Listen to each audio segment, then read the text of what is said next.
And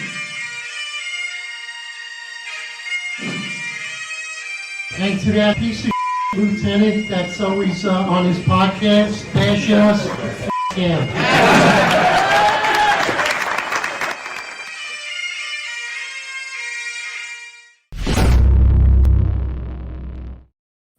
All right, we're live.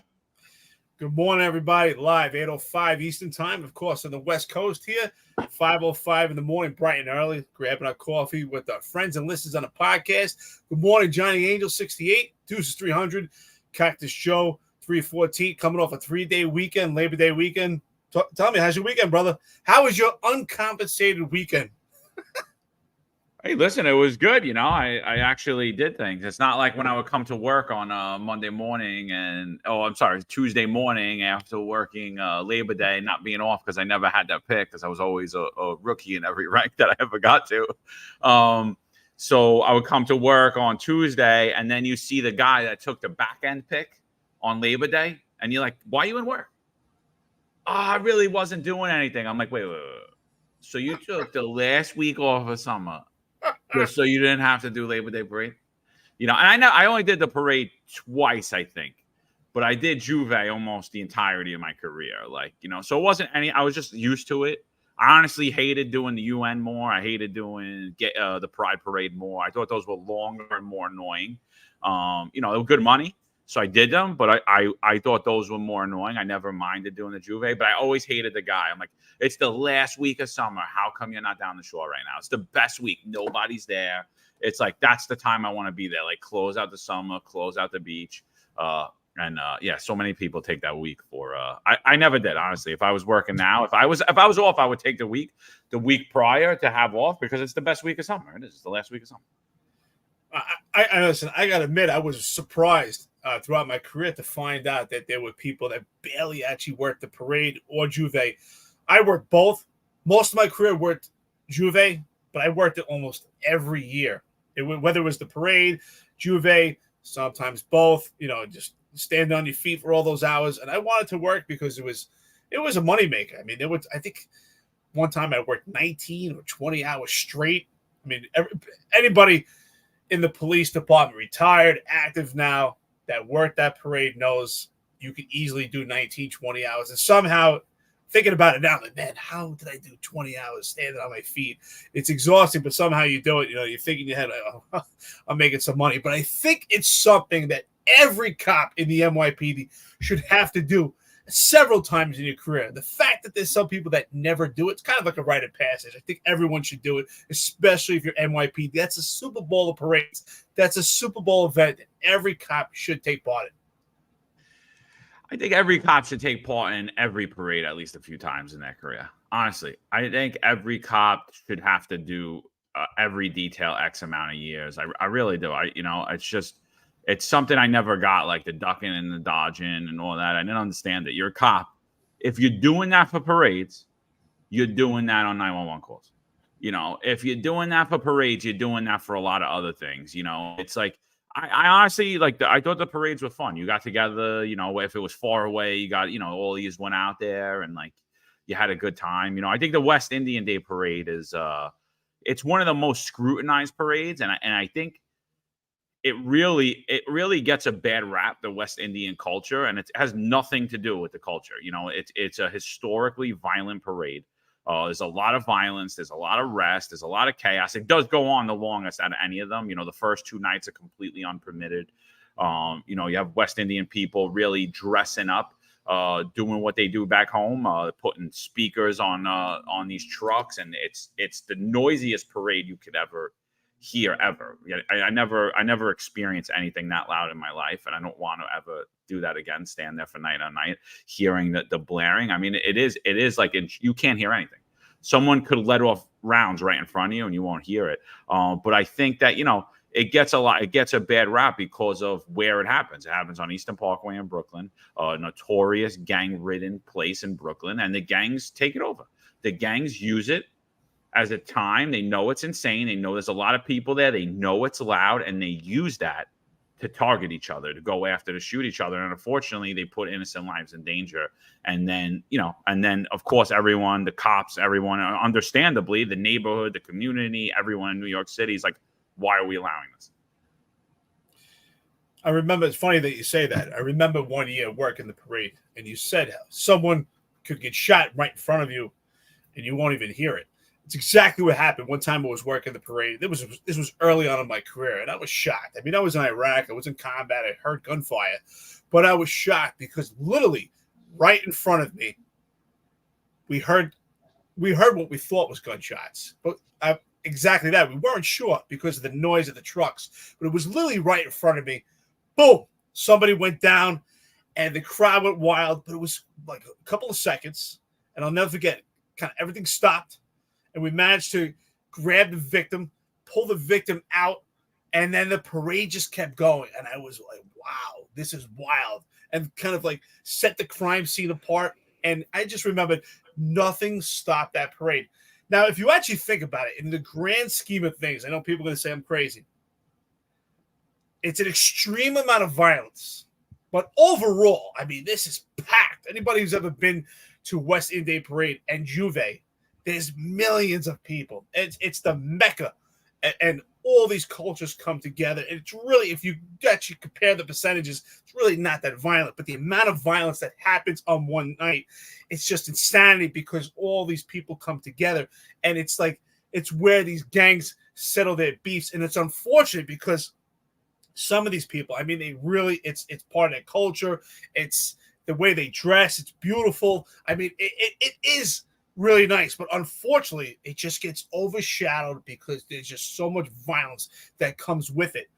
And I think we just have to acknowledge that and say, listen, it's wonderful, it's beautiful, but there's always so much violence that comes with it. People have to be prepared for that, and we have to actually acknowledge it.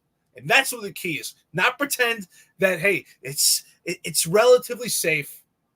Okay, the problem is one incident of violence is just too much, and we have it every year. And is there a way we can ever curb it? I don't know. It's just so hard. Just too many people, too many beef settled. Really what it comes down to is self-initiated police work done weeks in advance, and especially the night before. And that's one thing the NYPD was always good at before this legislation, was trying to stem that and trying to alleviate the violence by really hammering it the night before with having anti-crime units out there and narcotics and trying to get the bad guys off the street before this commences. Well, so one, I think that I'm going to push back on you right away. This is a violent parade. It's a very dangerous parade. And I don't think I think there is an easy solution to alleviate this is take it out of there. It's no longer going to happen on Eastern Parkway. Put it down Fifth Avenue. And that you'll alleviate the gang violence immediately. Immediately, you'll alleviate the gangs that are in that neighborhood that traditionally don't really go much further than that neighborhood, that don't feel safe other in that neighborhood, don't know where to go and hide and run in Manhattan. You'll alleviate a lot of violence there, and I think that's something that's never been looked at, and I don't know why. I don't know why it hasn't been looked at, and I personally think that a lot of the parades should happen in places that they don't bother people going to work or tourism or anything else. Have them in a contained, sealed area. Wand everybody going in. You want to come to this parade? We're going to wand you. They do it for New Year's. They do it for all these other things. What's different here? This is an extremely violent parade. The loss of life, if you take the toll of the last 20 years of the loss of life at this parade, and then do it for the entirety of all the parades combined, I mean, it's not even going to be close. I mean, of course, it's going to be the West Indian Day Parade is an extremely violent parade. It's an extremely dangerous parade. And it's again, is it because of the West Indian people? No. The same thing in Park Hill. And Park Hill, I went to school with a lot of African kids, right? And there's a lot of African people in Park Hill, and they're not the problem. They go to work every day. They're hardworking people. It's the Americans. It's the gangs that have been embedded in there causing problems. Do some of the West Indian people or the people, immigrants from Africa, come in turn? Yeah, they do, because they get embedded in the American gang culture. That's when those kids turn bad. But traditionally, hardworking people, fun-loving people, not there to have a bad time, But bringing out where you are in a dangerous part of Brooklyn, where there's consistently a large amount of gun violence, and then being like, oh, it's a great day, which is what we're going to go into today. I mean, we're going to talk about what happened yesterday at the parade. And honestly, there's been a media blackout because of the encryption of radio. So we don't even know what happened during Juve. We'll find out in the coming days, I'm sure. And we don't even know fully what happened last night. I mean, we know because we know a lot of people that were there. But I mean, it does everyone a disservice, and it just again, it makes people not like the police because they just look at us as liars and fake and phony people. Well, I wouldn't say that you're pushing back on me because I'm not saying that's not violent. It's extremely violent. But what I'm saying, if you actually look at the percentage, there's actually millions of people there, and it's unfortunate, but it all happens at once because that is gang territory, and that's where these gangs do sell these things. And I actually said that over the years also. I'm saying the same thing as you. I said that over the years that maybe on an annual basis, strategically, it could be put in a different location. And I've actually spoke to people in the community, and a lot of people in the community actually felt, well, this is kind of like the homeland for a lot of Caribbean people. They settle in that part of Brooklyn. And I understand that. And people don't want to move. And for them, it's their way of combating this violence that, we're not going to move. But ultimately, we have to look at it being safe. And the ultimate goal should be get this down to absolutely no violence. Could we ever get to that point? It seems virtually impossible. I mean, you worked it. I worked it, especially the even let's not even talk about Juve, but the parade itself.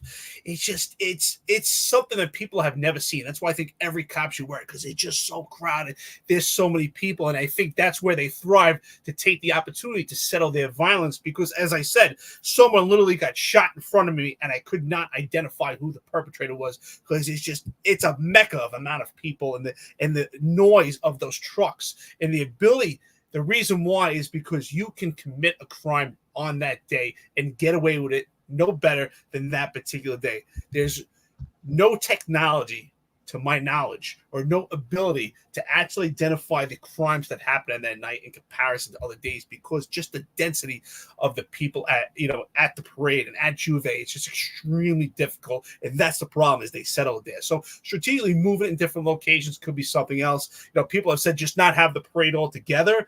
I don't think that's the answer, because people suffer for it. This is their culture. And, if you look at it, it's nice. They dress up nice. I mean, was it annoying sometimes with all the engine oil and they're trying to get it all over you? Yes, but at the same token, you kind of knew that was the day. You're not wearing the uniform that you care about, because it's probably the uniform that's going to get destroyed. But I do agree when it comes to this administration, though, it's a media blackout. I thought they're trying to give the perception that it's going to be better now than it ever was. And I don't blame them saying, oh, how can we have violence? I blame this administration. It's been the theme of this parade and Juve for 30, 40 some odd years, however long this parade is going. But what I do blame them is by not being transparent about what's actually happening. Yeah, I mean, well, and then let's just talk about the preparations for the parade, right? I think last year there was, again, a media blackout, so we don't know. But I think last year they, as far as reported violence, we don't know about much that happened last year. So this year they said they were going to have even more resources. They were going to have these drones, an army of drones, right? An army of cameras, and it was going to alleviate all this. It was going to alleviate violence, and it didn't. And actually, Euler Scudacast actually put out that there were 6 people shot, not 5. But the New York Post, I think, actually did a good job in reporting this, because they titled it accurately at the time when they had it. First, it was 4, then it was 5. Definition, I believe, of a mass shooting is 3 or more. So they say 5 struck in a mass shooting along the popular West Indian Day Festival parade route in New York City. I mean, that's scary. And that's another thing that, when we talk about reported violence, traditionally, the only violence that would be reported and counted for the West Indian Day Parade is that along the parade route, which is traditionally the safest part of the parade. The actual violence and the large amount of violence and shootings that occurred during the parade and during Juve actually happen on the outskirts of the parade route, not actually on the route itself. On the route itself, that's where you're going to see thousands and thousands of cops. That's where you're going to see the largest presence. So I think you're seeing this is just showing further the breakdown of society in New York City and the lack of fear of the police and the criminal element. I'm going to read it again. 5 struck in a mass shooting along a popular West Indian Day Festival parade route in New York City. So this person opened fire where there were cops and where there were thousands of people and cameras and news. And just if you guys don't, for any of you that don't remember, a few years back, Governor Cuomo was on the float during the West Indian Day Parade. He was the then governor at the time, Andrew Cuomo. He was on a float, walking down, being driven down the parade route. Traditionally, all the politicians will come, they'll run along the parade route, and they'll get right out of it. They'll get in their cars and they'll leave. They'll run with their security details. So at that time, one of Governor Cuomo's aides was shot in the head on a float and died. And they did everything to kill that story. It was like literally nowhere in the news. It was literally nowhere in the news. The governor's on a float with his aide, and his aide gets shot in the head by a random stray bullet and killed. Young man, horrific. And and again, we they sat there that day and on the news and today. It was a great day. It was safe. Just a couple of people tried to ruin it. And it's honestly, it's disgusting. It's disgusting not only to the people, to the West Indian people that are going there to celebrate, but it's disgusting to the entirety of New York City to sit there and lie, and to the rank and file of the New York City Police Department, because you're unwilling to tell people what's actually happening because you're trying to cover politically that crime's down. You know what I'm interested also, and I haven't heard this discussed through media, actually in the past couple of years, especially now. I remember, and I'm sure you remember the same thing. I worked this every year, mostly Juve, but I did work the parade a couple of years. And I remember there were many years where, separate from the violence, that people would get run over by these trucks. And we had people that were killed because these trucks are just so large, and the amount of noise that people just can't hear. I mean, it's kind of laughable that they call them floats, because they're not really floats. These big giant trucks are just massive. And I remember many years that we had people run over and killed in that manner. So that's something else that has to be discussed also. So I'm curious if that happened also. That was another thing I always said should be looked at, is these trucks are just so obtuse and they just run people over. And that's the one thing I would say what was interesting about this parade, is that no matter what, this parade seemed to be so important that even when people were shot and killed or someone was trampled, that this parade had to continue and keep going. And that's one thing I always thought was odd. And I wasn't sure if it was to show strength that we were not going to allow this violence and these mishaps to stop the parade, or it was just a matter of acceptance.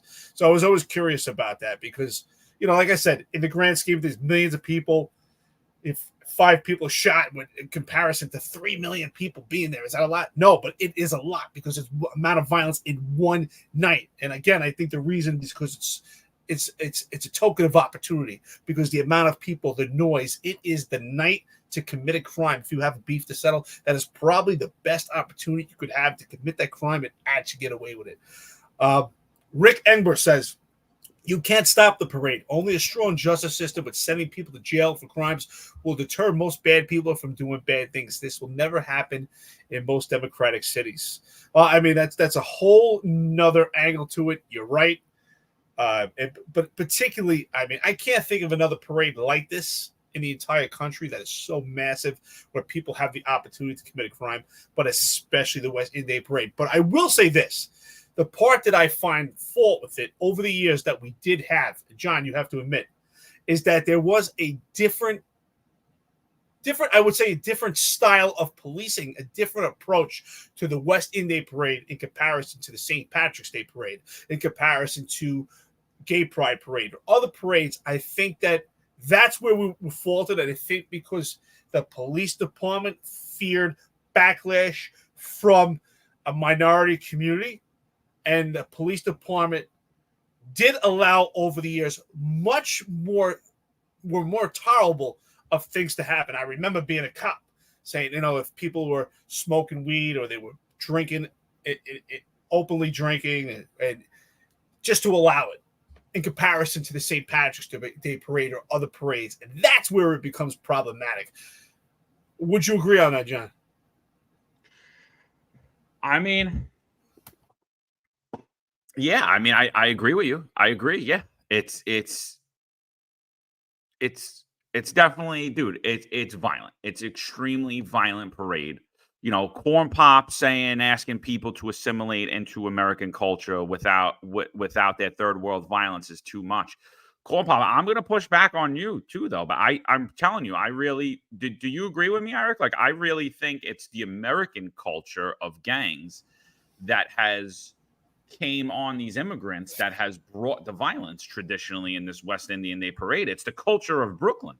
And what I'm saying, like, I wasn't saying that the parade should be stopped. I don't think any parade should be stopped. I don't think the government should do that. But I think when we're giving out parades, when we're giving out licenses to parades, when we're giving out when we're saying you could have a parade here, a license or whatever you want to call it, a permit, excuse me. When we're giving out the permit for the parades, it should be given in certain locations. And if there's certain locations, there shouldn't be parades.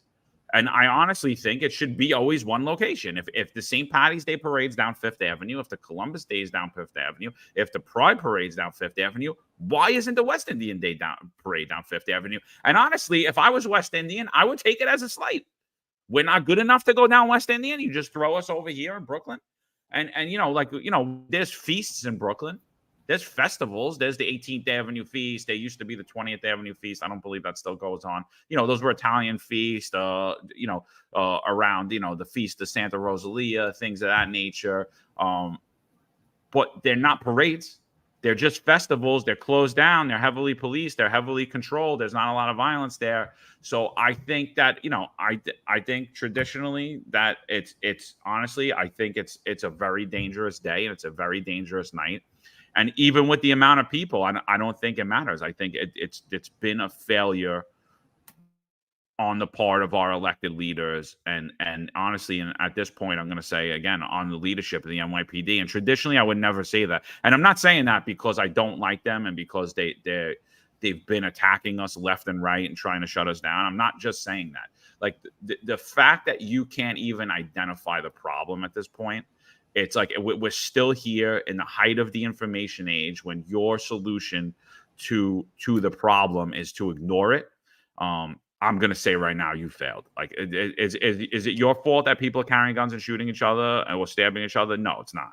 It's not. And could this happen at any time in history? Yes. And did this happen under Giuliani and Bloomberg? Yes.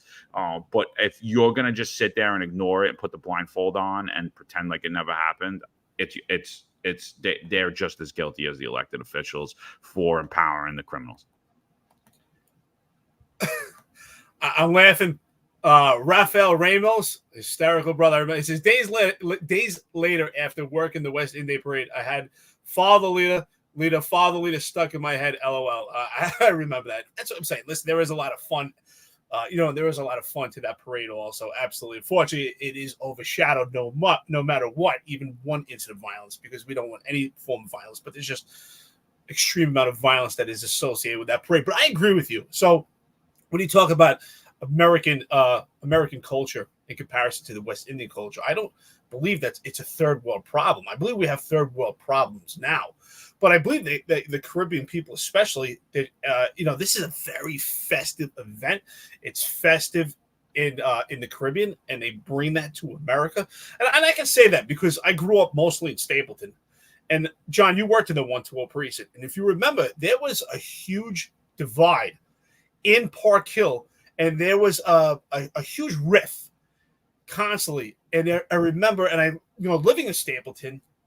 And playing basketball in Park Hill, I learned this myself. There was a rift between the Liberian blacks and the African American blacks in that area. And I remember some of the derogatory stuff I heard from the Liberians about the African Americans. And a lot of it was, that they have this American idea and they're violent And even though Liberia at the time was experiencing civil war, but ultimately that they were saying that their culture was much better. And unfortunately, they suffered from third world country,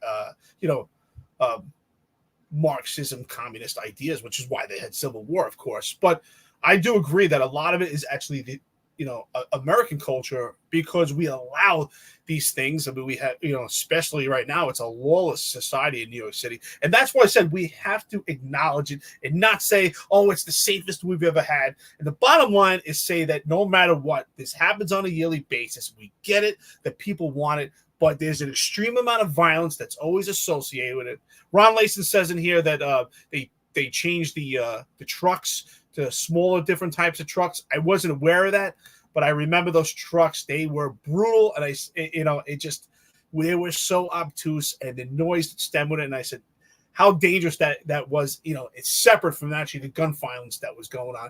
But I stand my position. I do think that the police department was much more tolerable of this parade than other parades, and I do think that also stems, and the violence does leak out, because I think at other parades, there's a much more tight oversight from the police department, and I think that things are allowed to ferment at this parade, and I that's one of the many contributory factors.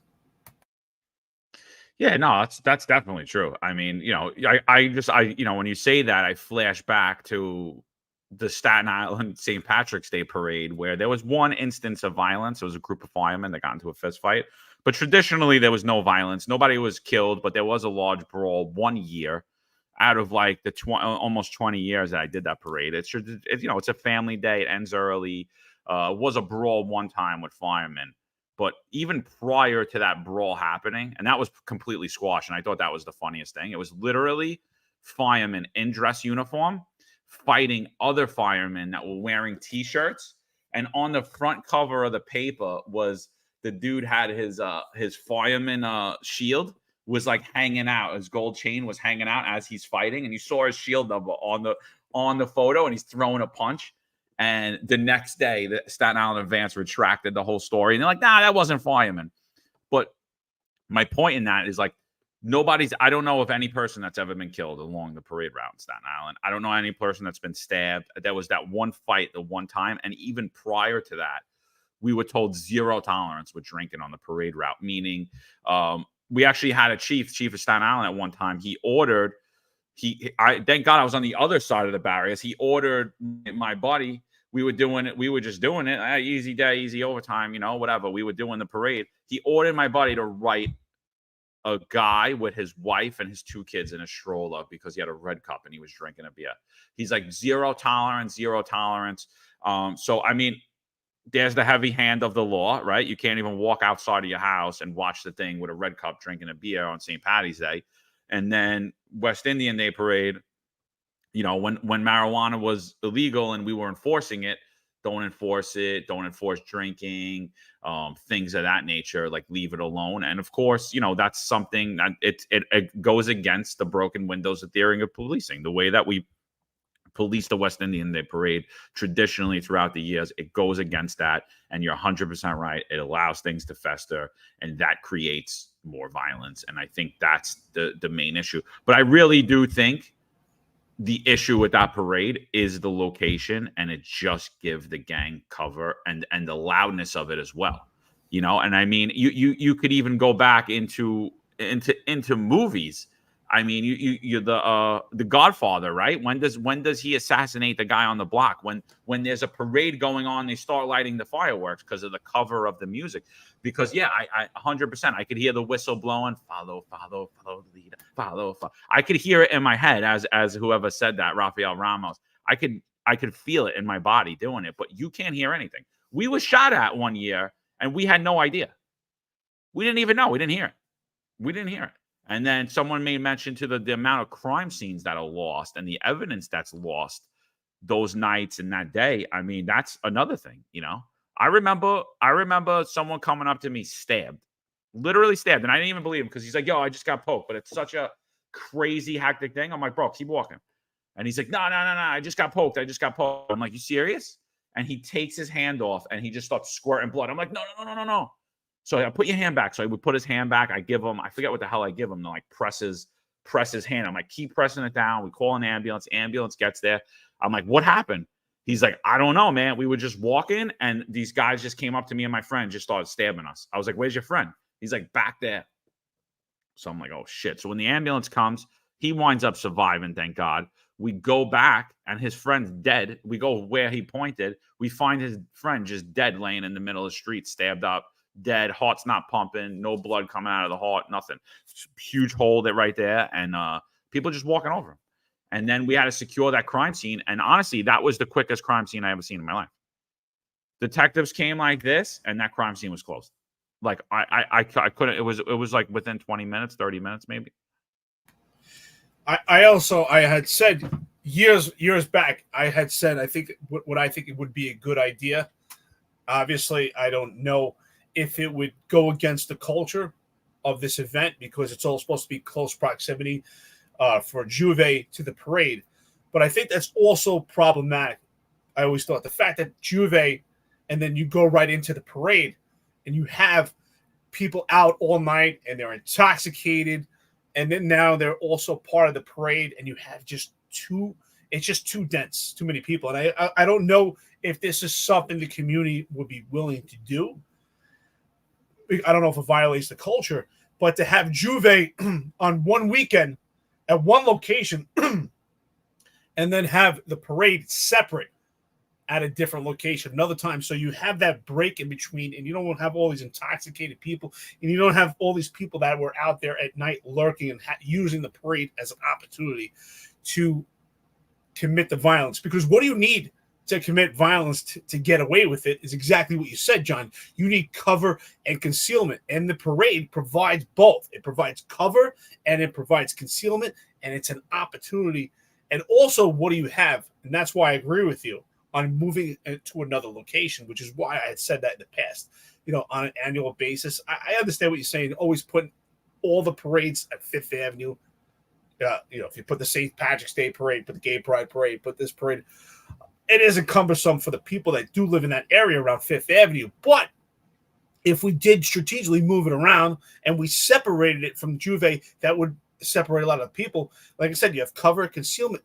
What also breeds these crimes to happen is familiarity, right? So most of the gangs that commit this violence at this time are from that area. So they have that familiarity to commit those crimes. And I do think that is also a form of opportunity. So if you put people in another area, in an area they're not familiar with it, that does create an obstacle for them to commit these crimes. So I do think that these are avenues that have to be looked at, and I think that would really help. I just don't know if the Juve has to happen and coincide with the parade according to the culture. But I think if they separated it at different times, that would help.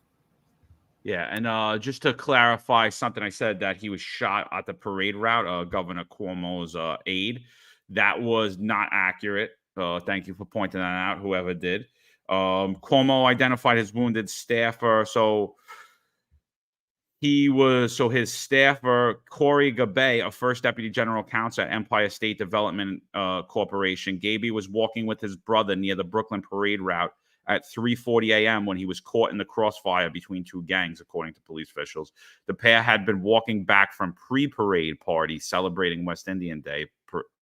A bullet hit Gaby 43 in the head. So yes, but I mean, whether it was on the float, it was on the parade route or not, I mean, he was killed while celebrating at the West Indian Day parade. And that was something that we didn't, that was something that you really don't see at other parades, and again, it has to do with the location. Gang violence, right? He's walking, you can't even walk. He's out celebrating. He's not in the gang, right? He works for Governor Cuomo. He's not in a gang. He's like, and all right, so let's get into this article real quick, and then let's keep it, because we've been going back and forth on this for a while. Brooklyn's joyous West Indian Day parade erupted into bloodshed Monday as 5 people were shot by a lone male who opened fire into a crowd along the route, authorities said. The gunman, in what was called an intentional act, fired at the crowd on the 300 block of Eastern Parkway as the colorful celebration of Caribbean life was underway at about 2:35 p.m., police said. I'm crying over this. So terrible. How can someone have the heart to fire a gun around so many people, babies, children, and elderly, said Goa Jalissa Bailey, who was near the scene. I know this parade has a history of violence, but things have been peaceful in recent years, and we got to hoping there was enough security in place that maybe that was over with. Police said the shooting was not random, which I don't know how they're going to say, because, again, they're going to go in later and say they don't know anything. So here we go. Today, one person intentionally going after a group of people tried to ruin the day for everybody, Chief of Patrol John Schell said. I mean, if that's not the ultimate downplay of a mass shooting, I don't know what is. Eric, what do you think about that? Today, one person intentionally going after a group of people tried to ruin the day for everybody. So I guess five people shot, and I'm hearing that one of them just died. I guess that's not a ruin. I guess they didn't ruin the day, John. Huh? What do you think about that? Well, I think Juju is going to be very upset by what I'm saying right now. I think that statement is very intentional to mislead people to believe that it was isolated incident, right? Because what does he say? That it was intentional, directed at that particular crowd, kind of given the mirage in the myriad that this person has a specific target and no one else is actually in danger. And I believe that is misleading in that information, because any shots fired, even if it was intentional, on one specific person in close proximity in Juve or the parade or anywhere near that parade is extremely dense. And those bullets, once those bullets leave that firearm, we don't know where they're going to go. And I think that is a huge mistake in saying that. And if you listen to his statement, it's very directed and it's very intentional, the statement, by saying that those shots were intentional to a specific target. And what do we know? We know from experience, from anecdotal experience. We were out there for many years. And unfortunately, it's like the drunk driver. The drunk driver, in most cases, doesn't really get hurt. And that's what happens a lot. It's unfortunate. I've seen it numerous times in my career where gangs are shooting at each other. And unfortunately, I've seen it too many times where a mother was walking with her two kids and the mother shielded her kids and met her demise. And that's the unfortunate part of gang violence, is that usually it's innocent bystanders that get caught in the crosshairs. And that, saying that it was intentional, is trying to say that this was isolated and no one else was in danger. I think Corn Pop actually made a good comment before we started reading the article, and she or he, I'm not sure, said, should it move problems into other people's neighborhoods? And I understand, when you and I were talking about strategically moving this parade, and I understand, right, you would probably get a lot of backlash from other communities, and knowing the amount of violence that is associated with, I'm sure there would be an extreme amount of pushback and opposition from it coming to the neighborhood. So I think that's a great point, Corn Pop, and I appreciate it. One male victim was shot in the head, while another was shot in the torso, and another was shot in the arm. Yet another was shot in the wrist. Oh, it was completely intentional. People are just getting hit by stray bullets everywhere. It wasn't random. A woman was shot in the shoulder and the torso. It's unclear where the fifth victim was shot, but two of the victims were in critical condition, cops said. The shooting happened near an area where food was being sold. The gunman was still at large, but cops said they didn't believe it was an active shooter type situation. Unreal. Bailey said the parade was so loud, it was hard to hear the shots, even close by. So they tell, they don't have any information, but it wasn't an active shooter and it was targeted. How are you determining this? How'd you determine this? You're just you know why? They determined it based upon the political narrative. It's easier just to say it's this. That's why. Bingo. Bailey said the parade was so loud, it was hard to hear the shots even close by. I didn't hear the shots because the music was so loud, but I could feel the change in the air right away. Everybody was celebrating. And then suddenly people were screaming and running, and I knew something bad happened, she told the Post. I assumed it was shots, but I couldn't imagine it with so many people shot. And now I'm hearing not everyone's going to make it home from the hospital. Shanika Foster, 22, said that she also knew something happened after she saw the chaotic aftermath. I don't think anyone heard the shots. I don't think anything happened until suddenly there were police running from everywhere and sirens and ambulances, and the people were being loaded onto ambulances and stretchers. And I'm like, what the F just happened? She said. Whoever did this just fired a gun wherever it pointed, and one of those bullets could have easily have hit me. I'm so shaken and sad. It's like you're celebrating, you're having a great time, and then suddenly a parade becomes a funeral procession. The 57th celebration of the Caribbean culture and heritage drew a crowd of nearly 1 million attendees, decked out in green, red, and yellow hues to Crown Heights Monday afternoon. The boisterous and celebratory affair saw revelers of all ages marching along the parade's Crown Height routes, sporting everything from boas and tiaras, hot pants, and body paint. The parade continued after the shooting and was set to end around 6 p.m., which all of us know that parade doesn't actually end until about 600 the next morning. Well, that goes back to what we're saying, right? We're reflecting on the oversight from the police department at this parade in comparison to other parades throughout the entire city. We would find, and this is a true statement, that in most parades throughout New York City, that there's a hard line. If the parade is supposed to end at 1700, maybe within 30 minutes to an hour, but that parade will stop at that time. In comparison to the West Indian Parade, where there's not a hard line, where we actually shut it down. Again, shows more tolerable that we let people stay in the streets, we allow people to continue to congregate, and these parades don't necessarily shut down until the community shuts it down. You know, we would see on the West Indian Parade, working the route, you would see sanitation come in right away and try to clean the streets, but people would still be out there in large conglomerates, right? We would have barbecues, large house parties, and it all stemmed from the parade. Are they actually on the parade route? Not necessarily, but there's still a large, dense presence in those neighborhoods.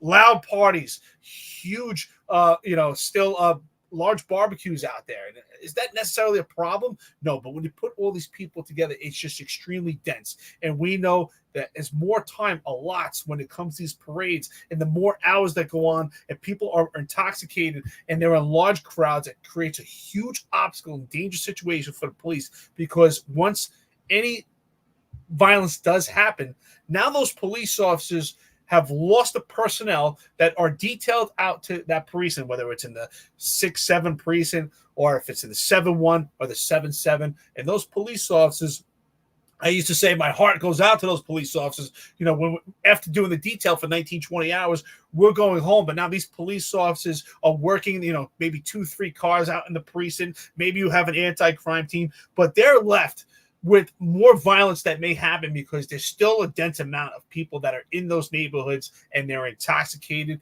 And the parade, I would always say, that thing goes on for days. It's not necessarily on the parade route, but people linger there for days. Yeah, so it does look like someone just passed away. So the manhunt is still on for the gunman who shot 5 people during the West Indian Day Carnival in Brooklyn on Monday. According to the NYPD, a 25-year-old man who was shot in the abdomen died per police. In addition, a 69-year-old woman, a 16-year-old boy, and 2 other men were all wounded after shots were fired at 2:30 p.m. near Franklin Avenue and Eastern Parkway.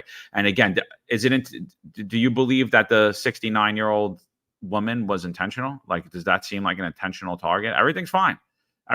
Don't worry about it. Absolutely ridiculous. The mayor released a statement. He's gonna and just listen to the statement and tell me that this guy actually cares. He was too busy doing whatever party he was at yesterday, setting up his next key to whatever celebrity crush he has to the city that he wants to give out. So this is the illustrious Mayor Eric Adams' statement.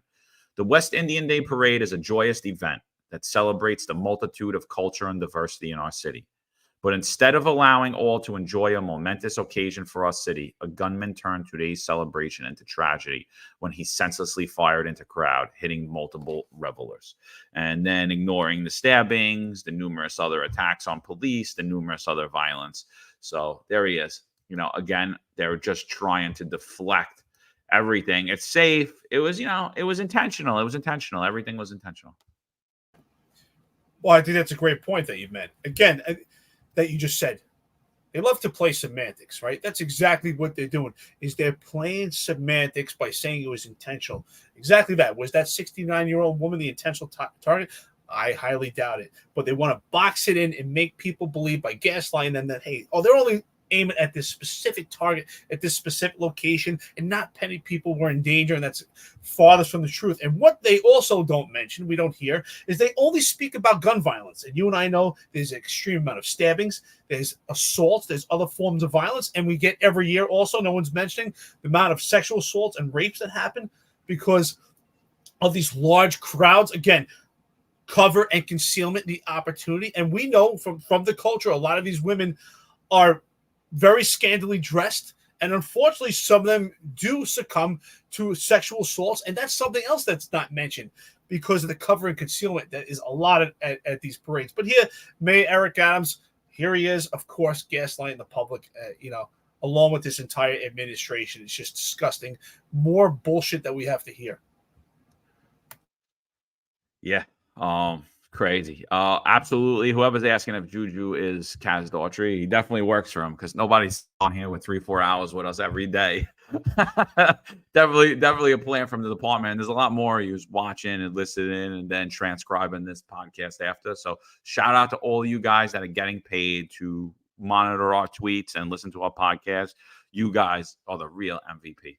So I just want to let you guys know that. No hate here. So to wrap it up, what do you think about the this year's West Indian Day parade? Failure. If you had to give a grade to the NYPD leadership, again, when we talk about the failures of the NYPD, it's very rare that we talk about the rank and file. We will call out when there's something bad that happened or they did something wrong. We will call out bad policing as opposed to good policing. But, I think most overall, when we're talking about the NYPD as a whole, we're talking about the politically appointed leadership in the NYPD.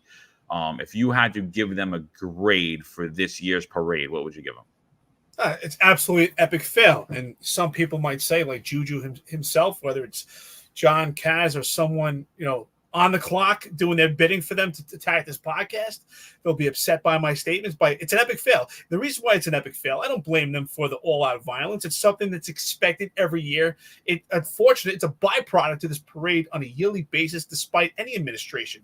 But why it's an epic fail is because that they're trying to gaslight the public and provide a different narrative than actually would happen. And that's why I said before you even actually read that article and before we actually discussed John Shell's statement of saying that was intentional, why don't we just acknowledge, listen, we had millions of people there. We did the best that we can. Unfortunately, this is violence that's happening every year. We need to approach with a different game plan. We've had this many people shot. It's a sad thing. We need to stop this. We had 5 people or 6 people shot. We have someone that lost their life. We need to acknowledge these things. But by trying to paint a different narrative, that's the part that I find extremely problematic with this administration in particular. They want to give this facade that everything is just beautiful, and especially under this watch because we have this tough on crime police department, and this narrative is more gaslighting that they do to the public. And you said it earlier on, John, I agree with you. It's insulting to the police officers, the men and women that have to stand there for hours on their feet, 19 and 20 hours, exhausted. They do their job as they're paid and trained to do, and they do it well.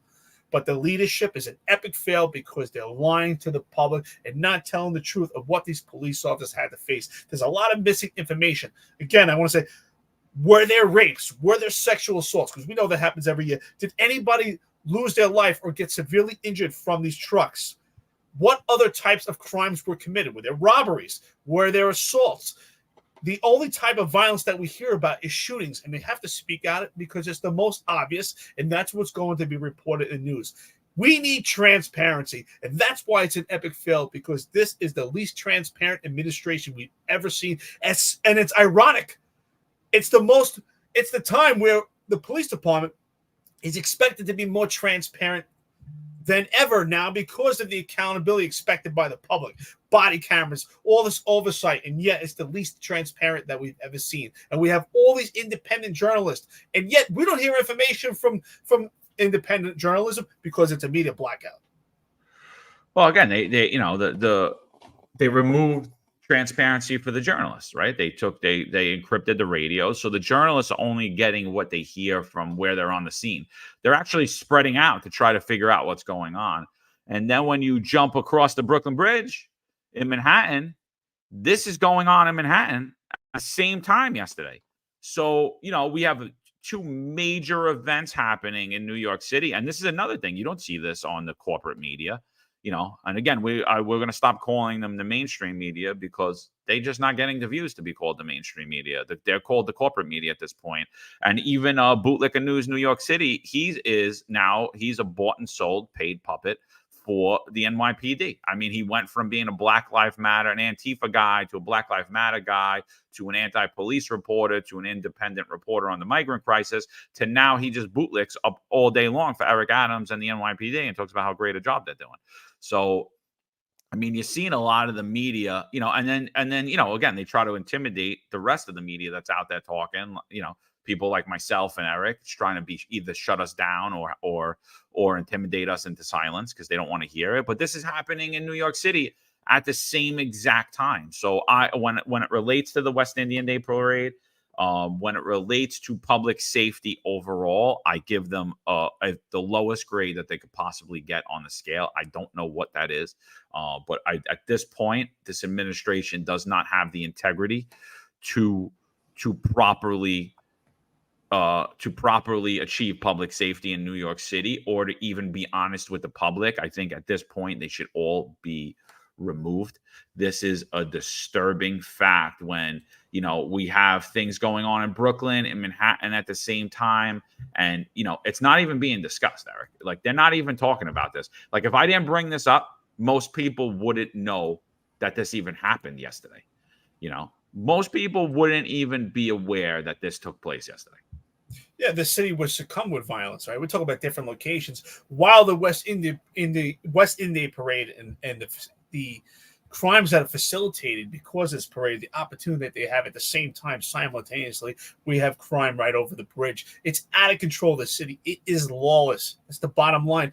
And again, this is a political nightmare. What's going on in this country right now? All this manufactured political crisis. And listen, it would be a fool's errand to say, we shouldn't have any crime, that the leadership is supposed to be responsible to make sure that the city has zero crime. We're not saying that, but we understand there are going to be upticks, but we have to be transparent and honest. And that's where the integrity comes in. We have to tell the public, listen, this is what's going on right now. These are the upticks. This is what we have identified. But they're not saying that. They're gaslighting the public. Why? Because they work under the behest of Mayor Eric Adams, and they're pandering to Mayor Eric Adams, and they're not speaking the truth, the leadership of this police department. John, you and I spoke offline about this, right? And I want to mention this. So I was watching something on social media, and I can't find it again. Something with Joe Rogan. The person asked him a great question. They said, hey, you have... let's say there's 120 cops, 120 good cops, working with 10 bad cops.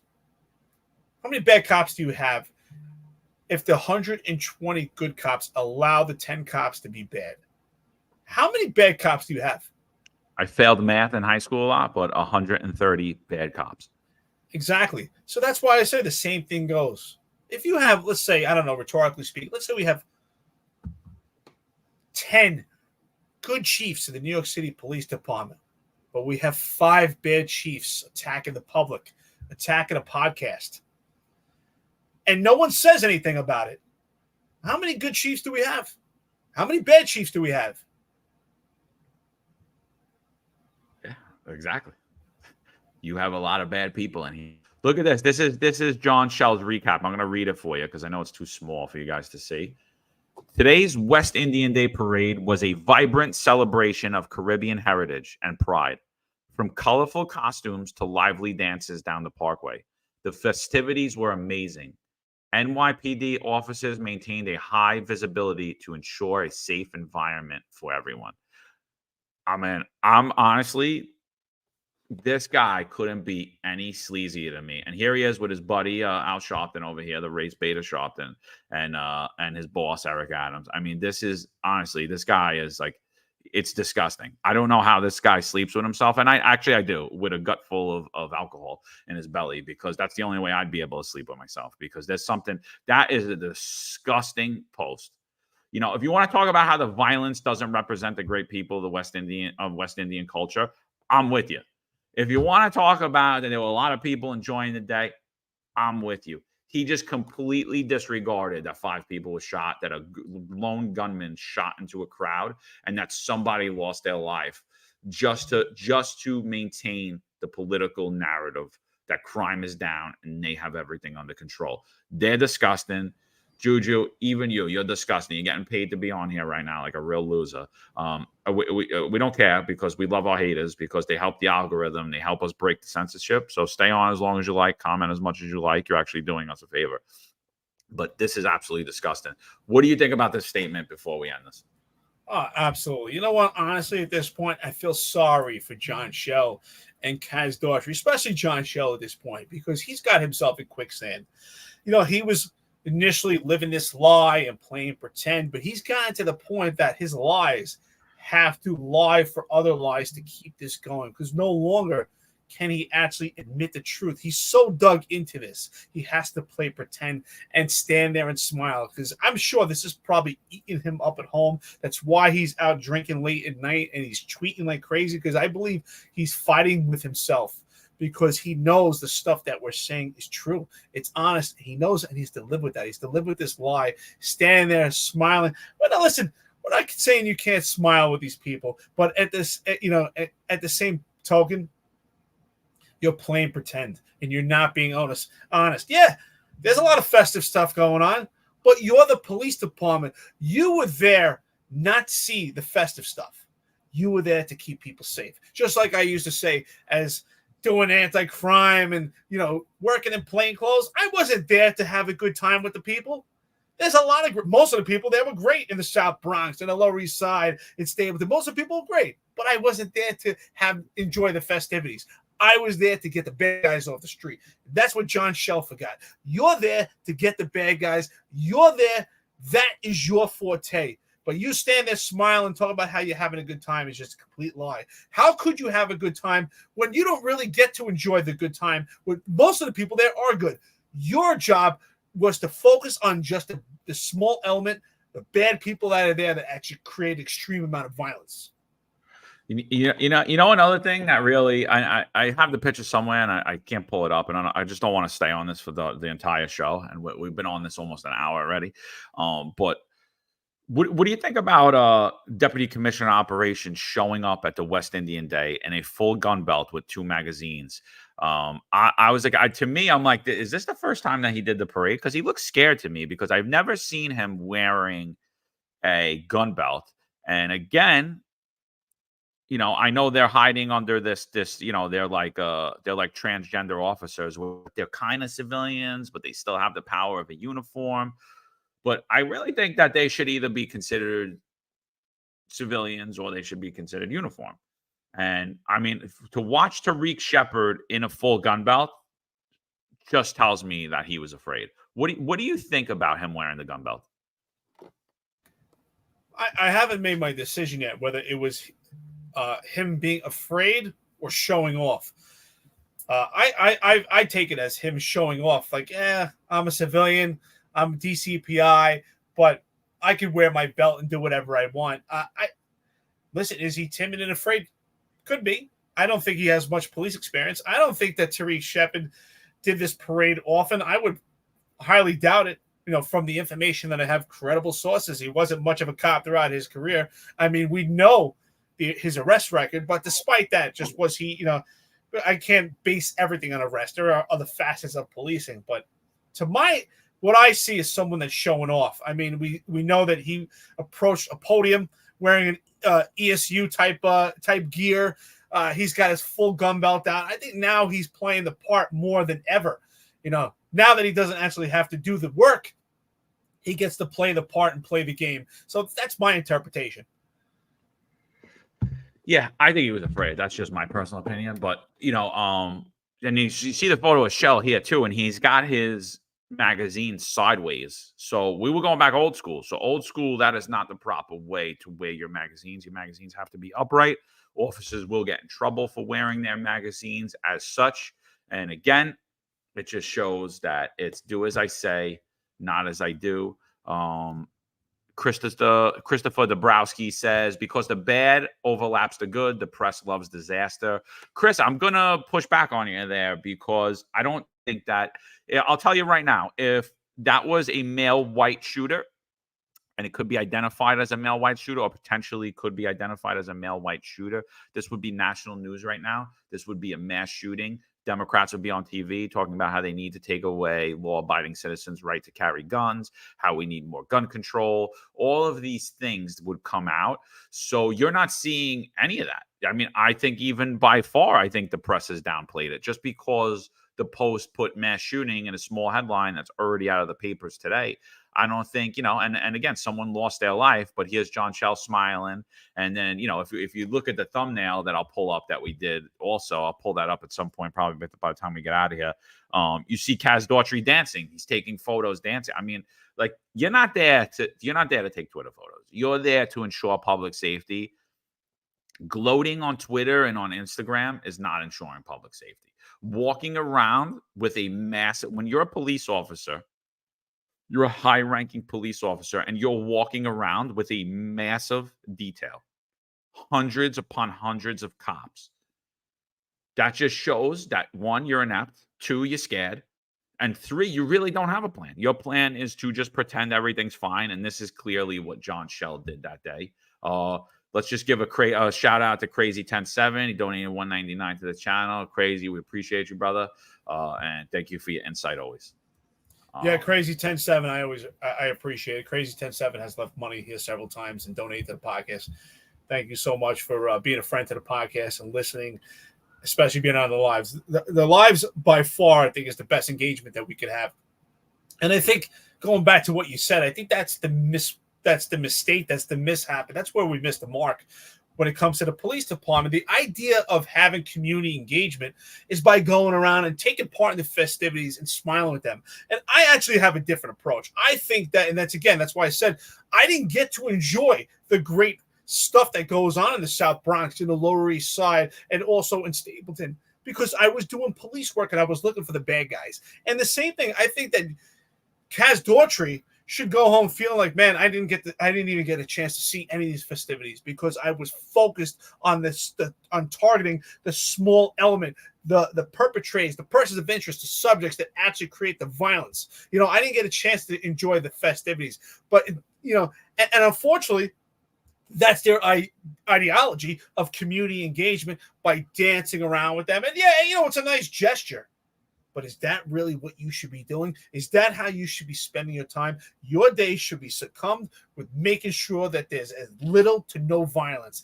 That's where you should be embedded. And unfortunately say, hey, listen, it's the only festivities that I was able to see is what I saw on video after the fact, because I was so embedded in to stopping the violence there and addressing the actual persons of interest, the subjects, and not taking part in the festivities. That's the way that I see it. All right, just don't say these people because it gets Jeremy picks. Jeremy, welcome.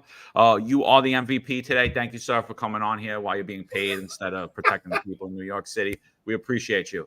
All right, it's a dog whistle, Eric. It's a dog whistle. Apparently, these people there trying to annotate as some type of racism. It's racist that you even thought that. So maybe you need to check yourself. I'm sure you work with Kaz Daughtry and John Shell yourself.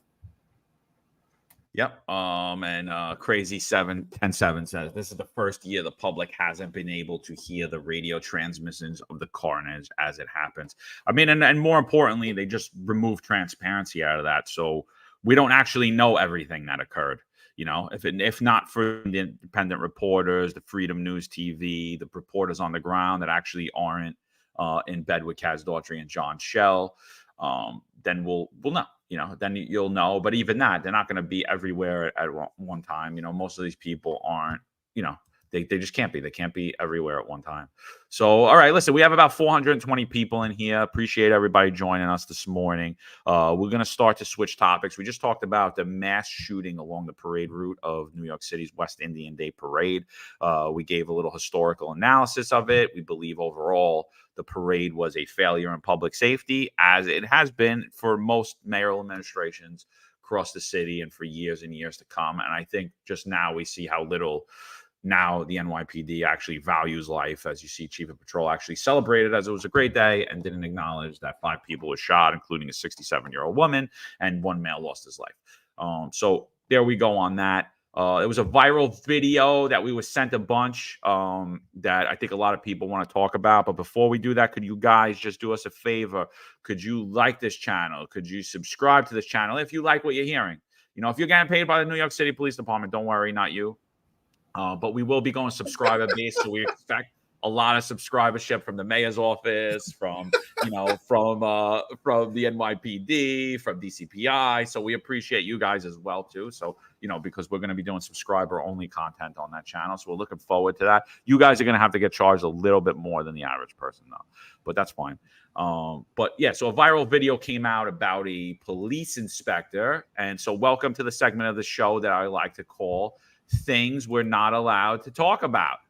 And so this video comes out. It's a police inspector. He's in charge of the health and wellness section in the NYPD.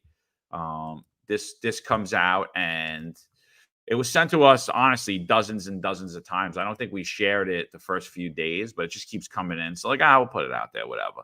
And then it goes viral. And then, of course, everybody steals. Once we put it out there, all the bigger accounts will steal our stuff and then put it out there with their own logos on it, which is fine. But it goes viral.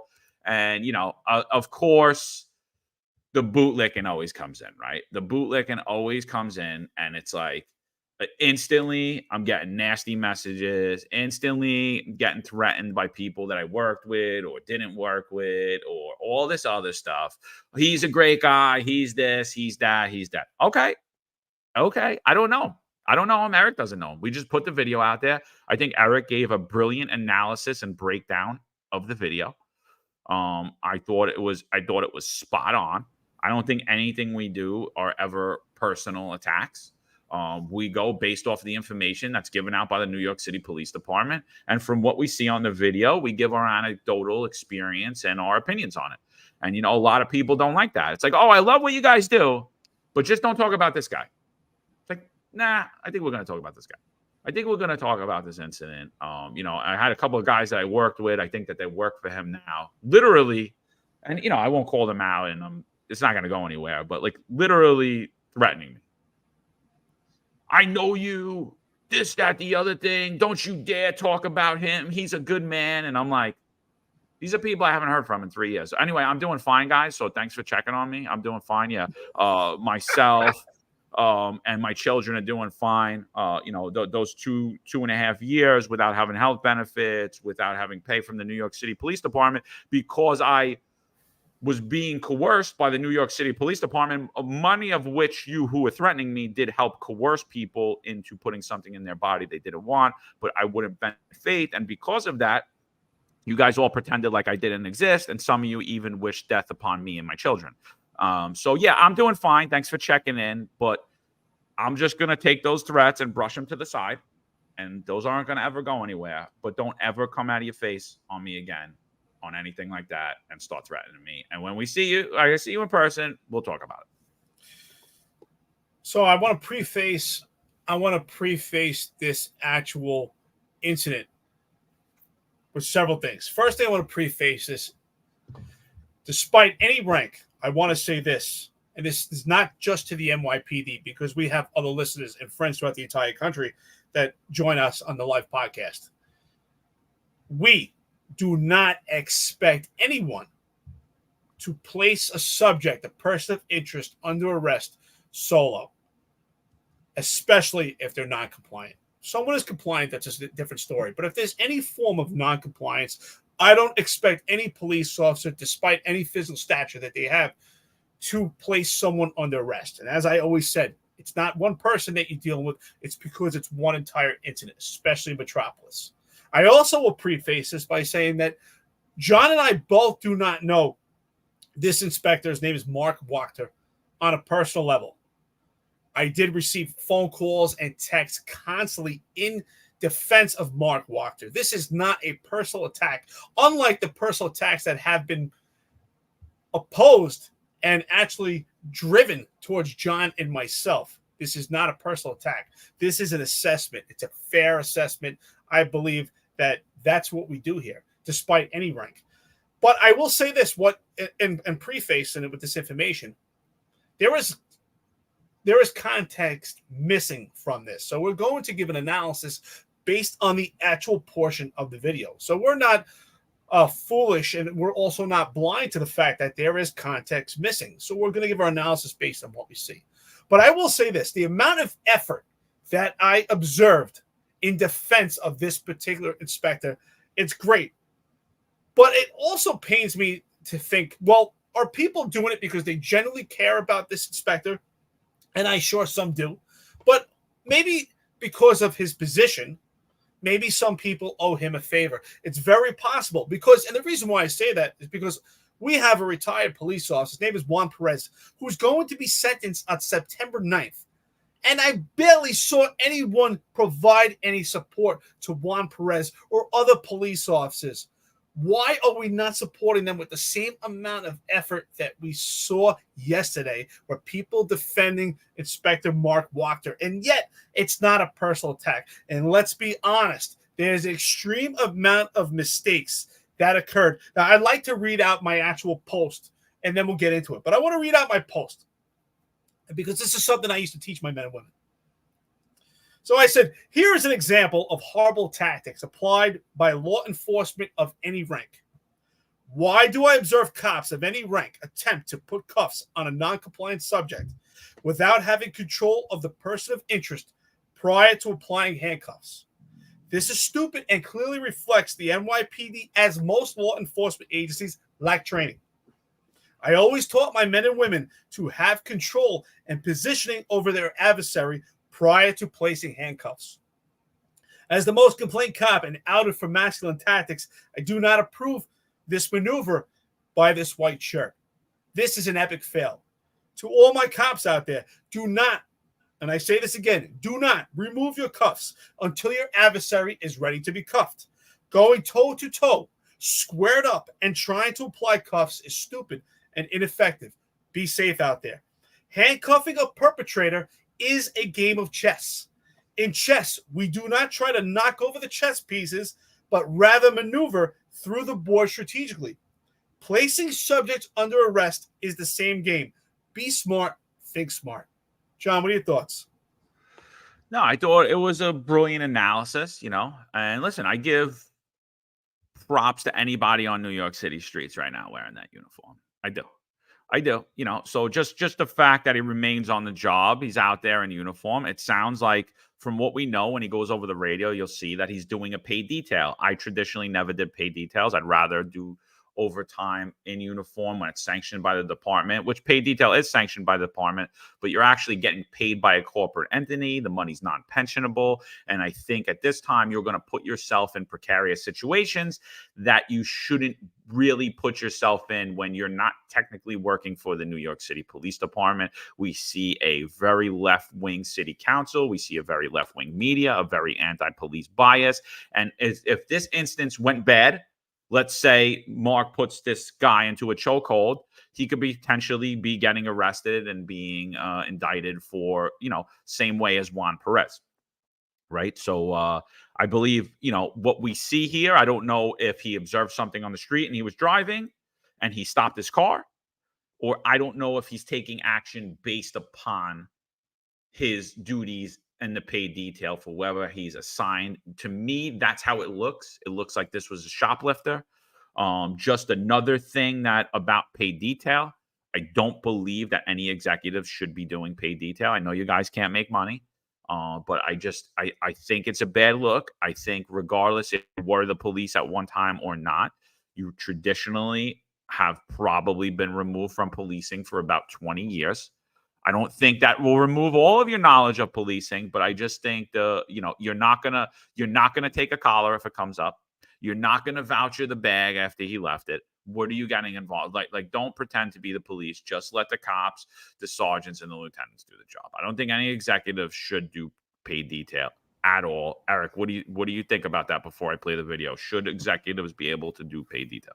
No, absolutely not. They should absolutely not partake in doing paid detail. And I will say this: I don't think any cop should do paid detail solo either. And I always said that I don't think a cop should work alone, especially in New York City, because if you're involved in an incident, you're not dealing with one person, you're dealing with an entire incident. So I will also say this. I think that, unfortunately, what I heard throughout my career, John, you probably heard the same thing.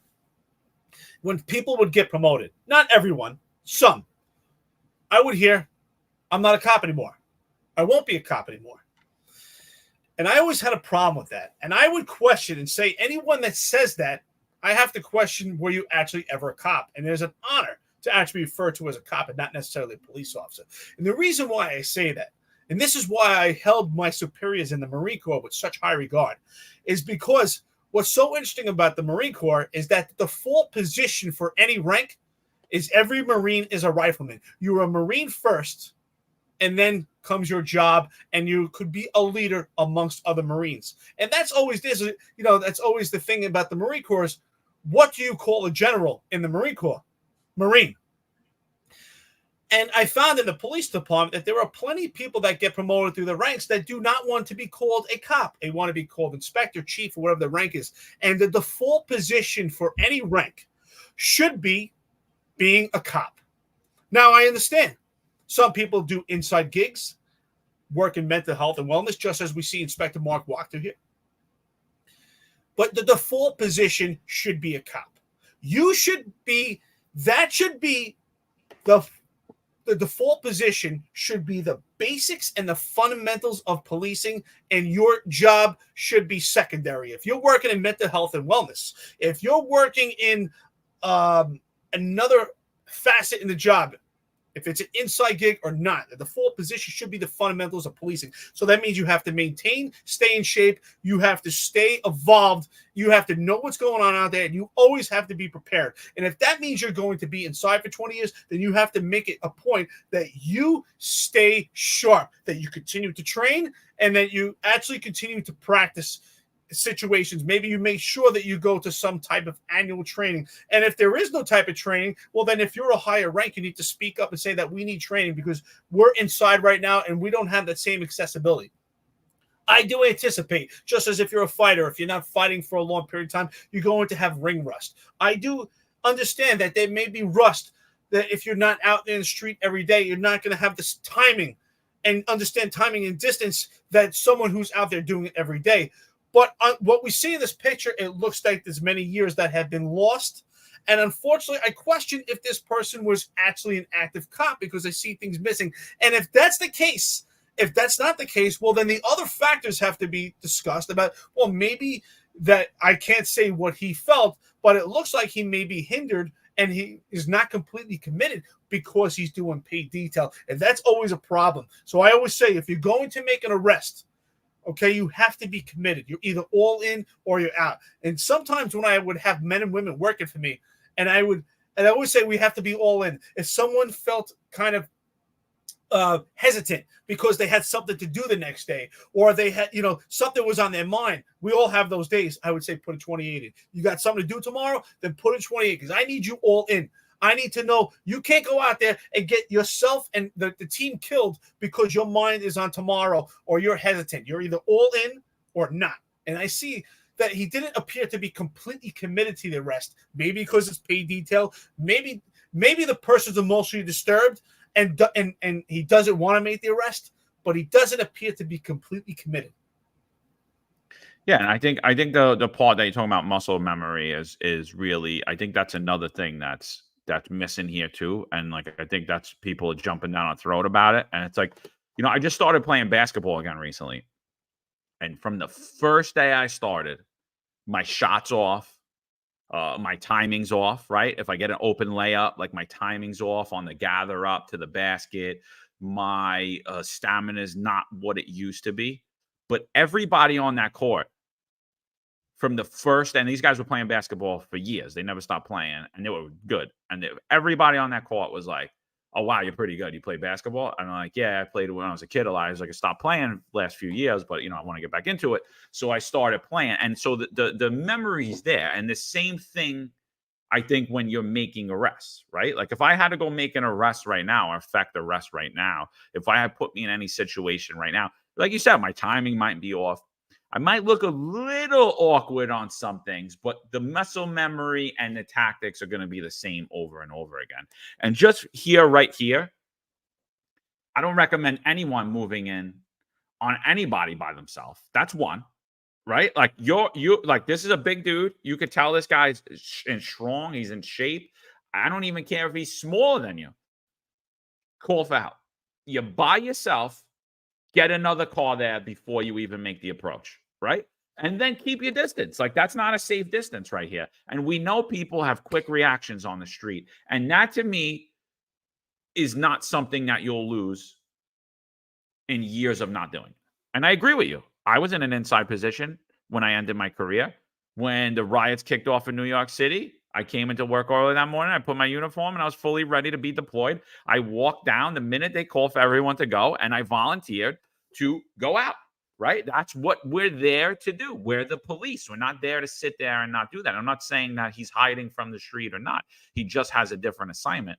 But what we're saying is tactics were horrible here. So let's play the video, and then let's get your thoughts about it. I'll put the volume up. Let's go. Walk. Walk back.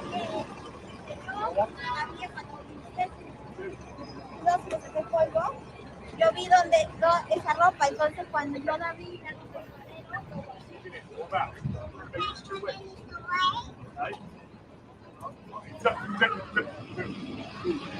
Okay. Listen. Very detailed, got one. Very detailed for you. Now black T-shirts, they think just less than one.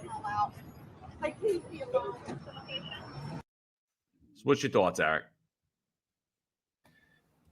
Well, this could go on for days, right? So I hope if Inspector Mark Wachter is watching this, or if he eventually watches it, I hope that he takes this as an opportunity to make himself, and in a leadership position, to make others better. There's two different types of people, right? One who's ego-driven, who could watch this and say, you know what? Screw those guys. How dare they analyze this incident? They don't know. They're not doing it. I'm an inspector. Or there could be the other person, which I hope he is. I have people defending him saying he's a good guy.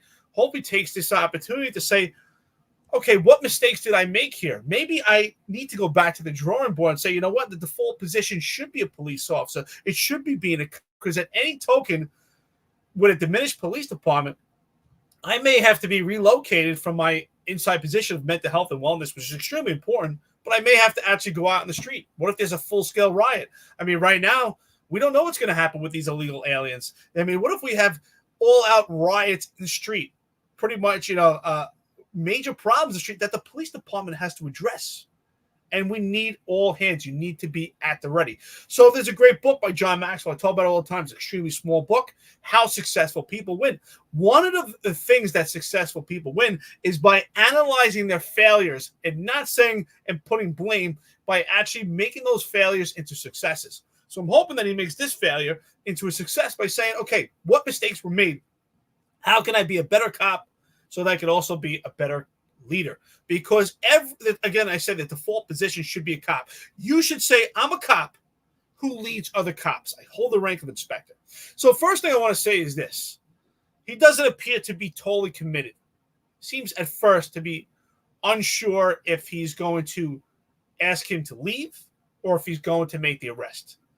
But at some point, he starts to walk towards him. Now, what I see here, and this is what I used to tell my cops, okay, when you are making an arrest, first of all, I don't expect him to do this himself. He already made a mistake by making the approach, not getting on the radio and telegraphing in front of him, but getting on the radio, asking for the units when he's unsuspecting, right? Because you have to break someone's OODA loop. What's the OODA loop? Observe, orient, decide, and act. You have to break that decision that's constantly going through someone's head. Observing, orienting, deciding, and acting. And you have to break that. And now, when he makes that approach and he squares up to him, that is extremely wrong. Again, you are playing chess. If you and I are playing chess together, do I knock the pieces over? No, I have to strategically maneuver. And policing is the same thing. And I would tell my cops also, especially, you have to look at the stature of your adversary. He's squaring up to someone that actually is a little bit bigger than him and appears to be in better shape. This guy appears to be lean. He looks like he's in decent shape. He looks like he's a little bit emotionally disturbed, but just talking about physically. Now he's squaring up to him. If you, John, you say it all the time, it's a contact sport. If you and I were playing football and you were on the offensive line, you would be crouched down, you would have a base. I see him lacking a base. I see him squaring up to him. And I used to always tell my cops, do not take your cuffs out until the person you have control and positioning over your adversary, your person of interest, your subject, until you place cuffs. Now, he gingerly takes his cuffs out and he tries to put it on his wrist when his arm is up here. Now, that is the strongest point. When your arms are up here, your arms are at a very strong point. You need to have the arms separated from the body. And that's the problem. Sometimes police officers lack training. He's trying to have 100% of his body against 100% of his adversary. You need to blade your body. You need to have 100% of your body against 15% of his by getting his arms separated from his body and not taking those cuffs out until he's ready to be cuffed, and not having your dominant hand occupied with your cuffs and having your radio in your other hand. But these are things that happen over training and being honest with yourself. And one thing I learned at Officer Candidate School in the Marine Corps, and I was the honor grade, I take it very dear to me, is you have to know yourself and seek self-improvement. That's how you become a better leader. That's how you become a better expert in your field. Know yourself and seek self-improvement. And I hope he takes that to make himself better. I mean, listen, even if he had both of his hands free, when the hell will we ever train to arrest someone and front cuff them? You know, even if he had both his hands free, I mean, the thing would have been turn around, put your hands behind your back, turn around, put your hands behind your back, turn around, put your hands behind your back, right? And from a distance, because right there, that could have easily been a punch. And this inspector could be knocked out on New York City streets with a firearm, laying on the floor, bleeding. He's way too close to him, way too close to him. I mean, even if his hands were free, it shouldn't be. You know, my wife, like, if she ever watches me train or box or anything, she always tells me, "Oh, you look funny when you fight. You look funny. You stand, you crouch down, you're away." And I'm like, "Yeah, because I don't want to get hit. I don't want to get hit. I'm waiting for them to slip up, and then I'm going to move it, right?" Like, and so, and I want to be able to pivot off my back foot. He's not in any position to pivot at all with the reaction. Look, his strong foot's forward. So all one push, he's going right over. I mean, so the tactics are terrible here. And again, why are you trying to front cuff? And now you have both of your hands. You're right in the guy's face. You can't even pivot off your back foot. You can't even block yourself. You have both of your hands, and you're trying to cuff the guy with one hand. Like, I've never seen it. So I mean, we played the video, we discussed it. A lot of people like go on NYPDonline.org and pull up his arrest record. So I did. It shows 5.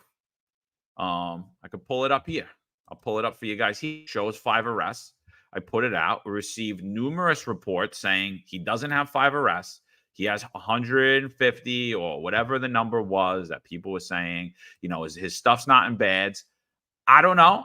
I don't know it to be true. I don't know it not to be true. It's something that needs to be corrected. I know that in NYPDonline.org, it says he has 5 arrests.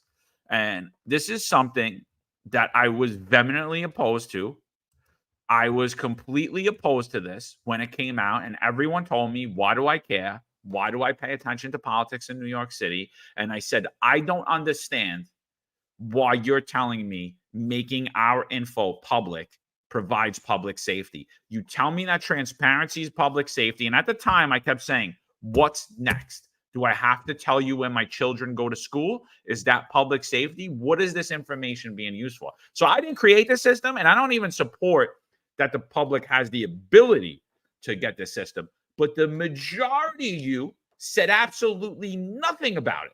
Didn't care at all. Who cares? Who cares? Screw this city. I don't live here anyway. Blah, blah, blah, blah, blah. All the stupid things that I hear from all of these low-resolution people in the New York City police. What do you want him to do? What could he do?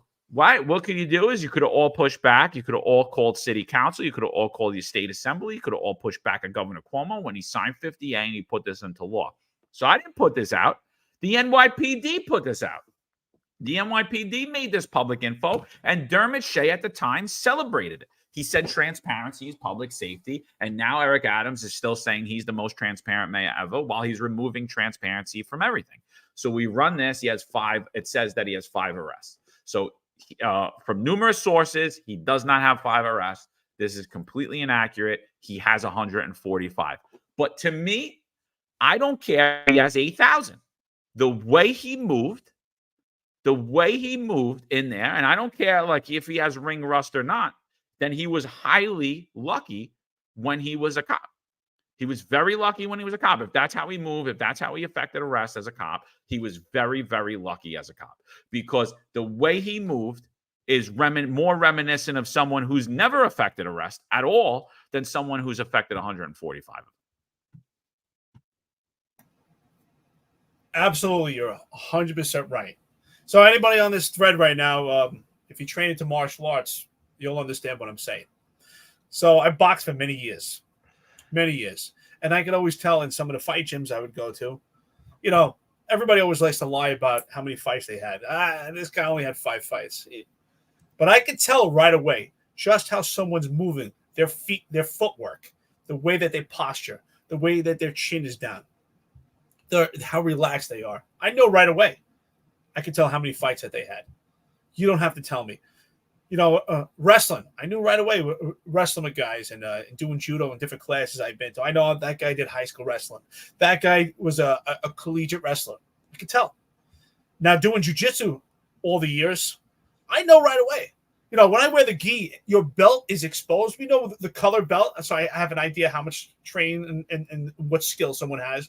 But why I enjoy doing no gi Brazilian jiu-jitsu is because there's no belt.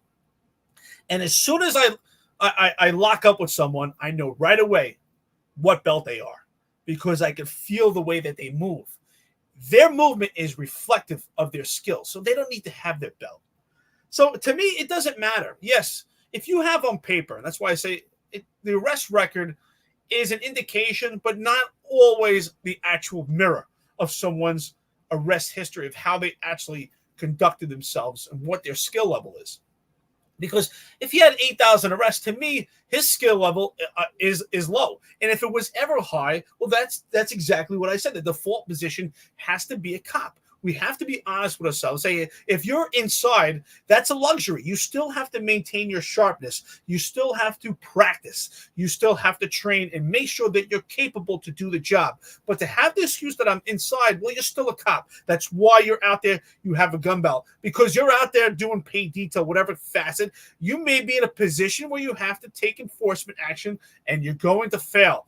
And that's why you have to be honest with yourself. I think that Mark Walker is lucky to be alive. Thank God if this adversary tried to take him down. I used to tell my men and women that it's kind of metaphoric, but it's true. Right now, he is on his heels. You should always be on your toes, pushing forward. But he's on his heels, and he appears it's very easy to knock him down right now. And again, I don't care if he had 8,000 arrests. How did he obtain those arrests? And I can tell just from the way he's moving, it's apparent to me he didn't have much pickup arrest and didn't arrest violent perpetrators I can see his body is not bladed. He's completely squared up. I've had adversaries half my size. I am not going to square up in this manner. And again, we have to understand the body. When someone's hands are up like this and you're trying to put a cuff on, that is the strongest point. That clearly shows me there's a lack of training and a lack of repetition of actually making these arrests. All right, I would always get someone's hands down first because that's a weak point. We're not meant to lift things. When you think about when you're carrying shopping bags, how heavy it feels because the body was not meant to lift things from the shoulder. That's the way the body is designed. And in this position, that's a strong point here. We have to look at the body structurally. And again, he's not bladed. He's completely squared up to him. He's back on his heels. He's not based out. He's not prepared for a contact sport. And that's clearly what's about to happen here. And that tells me that he hasn't been involved in situations with non-compliant perpetrators just on this video. I don't care if it's inaccurate, if he had 200 arrests. And if that's the case, this is an opportunity to go back to the drawing board and say, you know what? I need to train to get myself in a position that I can make these arrests and that I can also teach police officers. What if a young police officer approached Inspector Mark Wachter and said, Mark, how would you handle this particular situation? What if Mark Wachter, Inspector, was watching this and this was a police officer? How would he instruct him to handle this? Would he be able to give him a proper assessment? And the answer is no, because look how he's maneuvering right now. It's a completely ineffective to square up to someone. You're not trying to knock over a chessboard. You have to strategically move in. You have to find the soft points. You put 100% of your body against 10% or 15% of theirs. But going toe-to-toe is not smart and is completely ineffective. Yeah, and then, I just loved all the people from health and wellness jumping on, and then like all of his friends jumping on. It's like, where are you guys when we do the hundreds of other videos? How come you're not concerned at that point? How come you're not concerned what we're saying at that point? How come you're not reaching out to the officers involved at that point and seeing how they feel? I mean, because again, Mark, if you're in charge of health and wellness and you're feeling a certain kind of way about a little bit of criticism from two retired guys on a podcast, imagine how the people feel when they're arrested and indicted by Alvin Bragg. Imagine how they feel when they're arrested and indicted by Darcel Clark. Imagine how they feel when they're facing 8 sets of charges. Imagine how they feel when they're being forced out of their career and given only 7 days to make a life-altering decision. Imagine how they feel then, right? This is a video. It's a nonsense video. It's going to go absolutely nowhere. After today, no one's ever going to talk about it again. So, I mean, just picture how you feel then. But imagine, and you got a lot of time on the job and you made a lot of money and your pension's healthy. But imagine yourself as a younger cop. You're in the situation and now your pension's on the line and now your freedom's on the line, your job's on the line, your good name's on the line, your mortgage, your health benefits for your sick kids, things of that nature, all on the line for you doing your job. Did you make a mistake? You made a mistake. So what? I've made plenty of mistakes. So did Eric. Everyone on this job has made mistakes. Nobody's perfect. We just giving an analysis of a situation. It could have easily happened to me. Got caught off guard. It could have easily happened to anybody, right? But it's just a video. It came out. We didn't put it out there. Someone in the public did. And, this is what we do. We moved into the realm of being police analysts. It's not something we asked for. It's something that the NYPD created. Even men like yourself who remained completely silent through the mandate allowed even some of your own employees and people that worked for you to have to forge different paths in life, right? So this is just something that was organically created through advocacy for common sense legislation, common sense public safety, and honestly, in support of policing. So no reason for you to get all up in arms about it, but think about that. The health and wellness section. Why are me and Eric up at night fielding phone calls in the day from the rank and file who are going through it? And you know why they're going through it?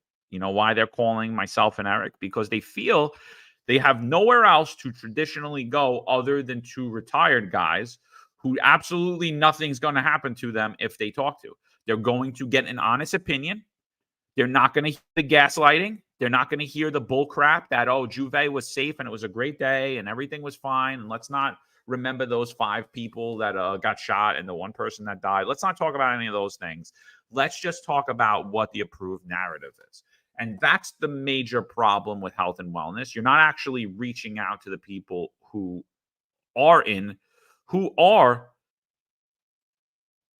going to be affected and are undergoing trauma, whether it be through charges, whether it be threats of termination during the mandate when I never met you or spoke to you, or never after. And, we have Marlon Bethel on this chat here, and he was actually terminated from the New York City Police Department.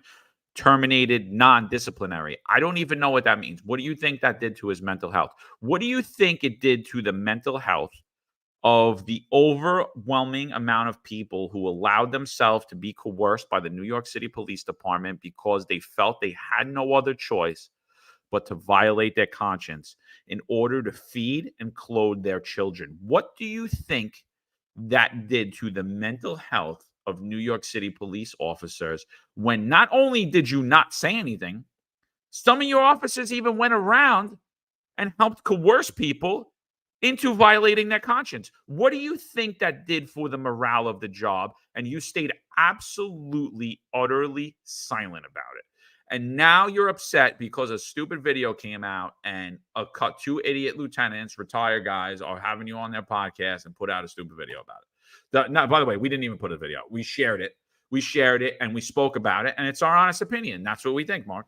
That's what we think. We think it was horrible. If you think that's a good job, you're probably listening right now. You could email us. We'll bring you up on the stage, or you could comment in the chat, and we'll acknowledge the comment, and we'll answer any question or questions that you or any of the people that work for you may have. But that's my major problem with the health and wellness. Eric, do you have any issues with health and wellness that you'd like to let them know since we have their attention? Well, absolutely. I mean, I was abandoned. I was pretty much left for dead as I was treated like a leper. I was called Captain America. They loved me. I was getting firearms, constantly illegal firearms. I had the best. I will say I will put my teams up against any teams right now throughout the city. And, of course, we love to have that pride, but we were the best. I mean, we were a well-oiled machine, and that's how I sleep at night. I know my men and women were safe. And we would constantly analyze situations and I think, again, it came a point where I received 8 sets of charges in a 6-week period, and no one ever approached me to see if I was okay. What about my mental health? I mean, I don't know. I to my knowledge, I don't think Mark Wachter was aware of it, but hey, if you weren't, what measures in mental health did you put in place, or what could you put in place now? So, because I don't believe in vengeance. I'm not here on a rant to seek vengeance, because I believe if you do, you're digging 2 graves, someone else's and your own. But I don't want someone else to be me, to be left alone and treated like a leper. I went from Captain America, treated like a leper, as I received 8 sets of charges as I was attacked by an overzealous civilian complaint review board in a 6-week period. Why was this not a red flag? I had 0 discipline throughout my entire career. And then all of a sudden I have 8 sets of charges in 6 weeks. How did nobody say, wait a minute, what is going on here? This guy gets a 5 on his evaluation every year. He has no discipline. He doesn't have he hasn't done anything immature, to embarrass the patch. He's professional. He's out there getting illegal firearms. And now he has 8 sets of charges in 6 weeks. What do you think that does on the psyche? Thank God I'm a strong person. But I think that someone else could really, God forbid, take their own life. 8 sets of charges in a 6-week period, that's a lot. It really, I had to peel myself up to get to work and say, how did I get here? And I was left abandoned. I was left abandoned and pretty much left for dead. Because at that point, even we had a new CEO, and he was pretty much like scared to talk to me. I was treated like a leper. Like I was just like a bad stain on someone's shirt. And no one came to check. That has to be, we need a change. We need something to come up in a system as a red flag. Someone who has 0 discipline, but now has a complete deteriorated record. And you know what? That's why we need to get these things accurate. I'm sure Mark Wachter is not happy that, because what we're hearing is potentially that it's inaccurate, that he might have 140 some odd arrest. But you know what? According to the NYPD database, he has 5 arrests. And according to the 58 public record, I have 100 some odd complaints. And some of those substantiated complaints, I won a trial and I was exonerated. But if you look up my record, it still reflects that I was substantiated. Why hasn't that been rectified? These things affect your mental health. We need change, and we need it now. Yeah, again, I mean, look at the pressure and the angst that people face just from going on this video. And this happens how many times? Dozens of times a day on New York City streets. Cops are getting blasted online for similar videos, completely blasted. Is anybody checking on them? No. Is anybody checking on all those people? And that's the problem. Ron Layson says the health and wellness has no access to disciplinary records unless they are notified. This is something that should be looked into going forward. I agree because, again, whether you have 0 discipline or you have a lot of discipline, you're in danger. You're under a lot of stress and a lot of pressure. Again, this is a stupid video. Absolutely nothing's happening from this. You could do a paid detail tomorrow. This isn't going anywhere after today. After today, this is the only criticism you'll ever receive. Maybe someone will joke about you in retirement later on down the road, but it's really a non-issue. Nothing really happened. Right? Nothing happened. I wouldn't have an FYI. Everyone's like, oh, he should have chased after him. I'm not chasing the guy either. So I'm not getting him. I'm not going to tire myself out. What am I doing? I don't expect him to chase him either. I just want to say that.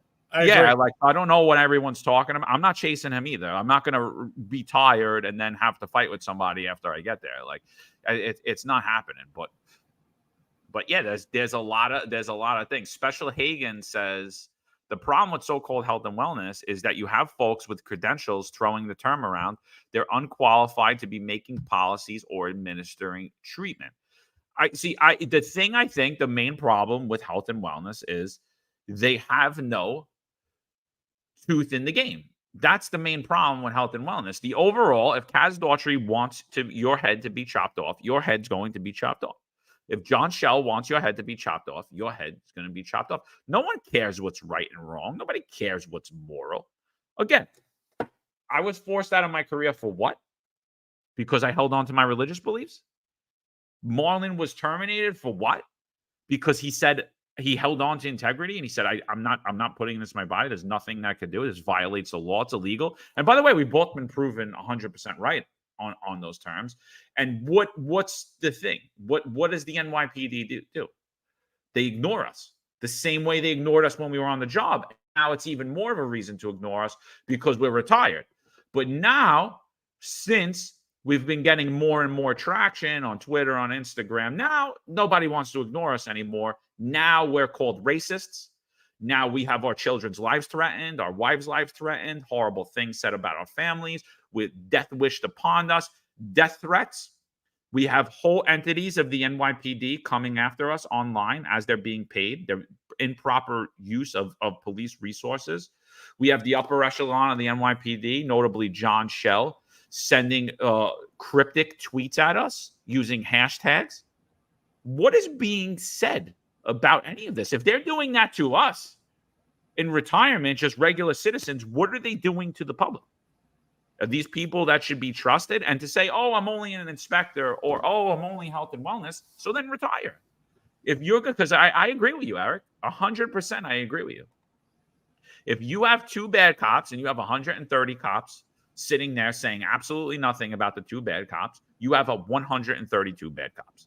And it's either take a shit or get off the pot. It's one or the other. If either you care about the mental health and wellness of people or you don't.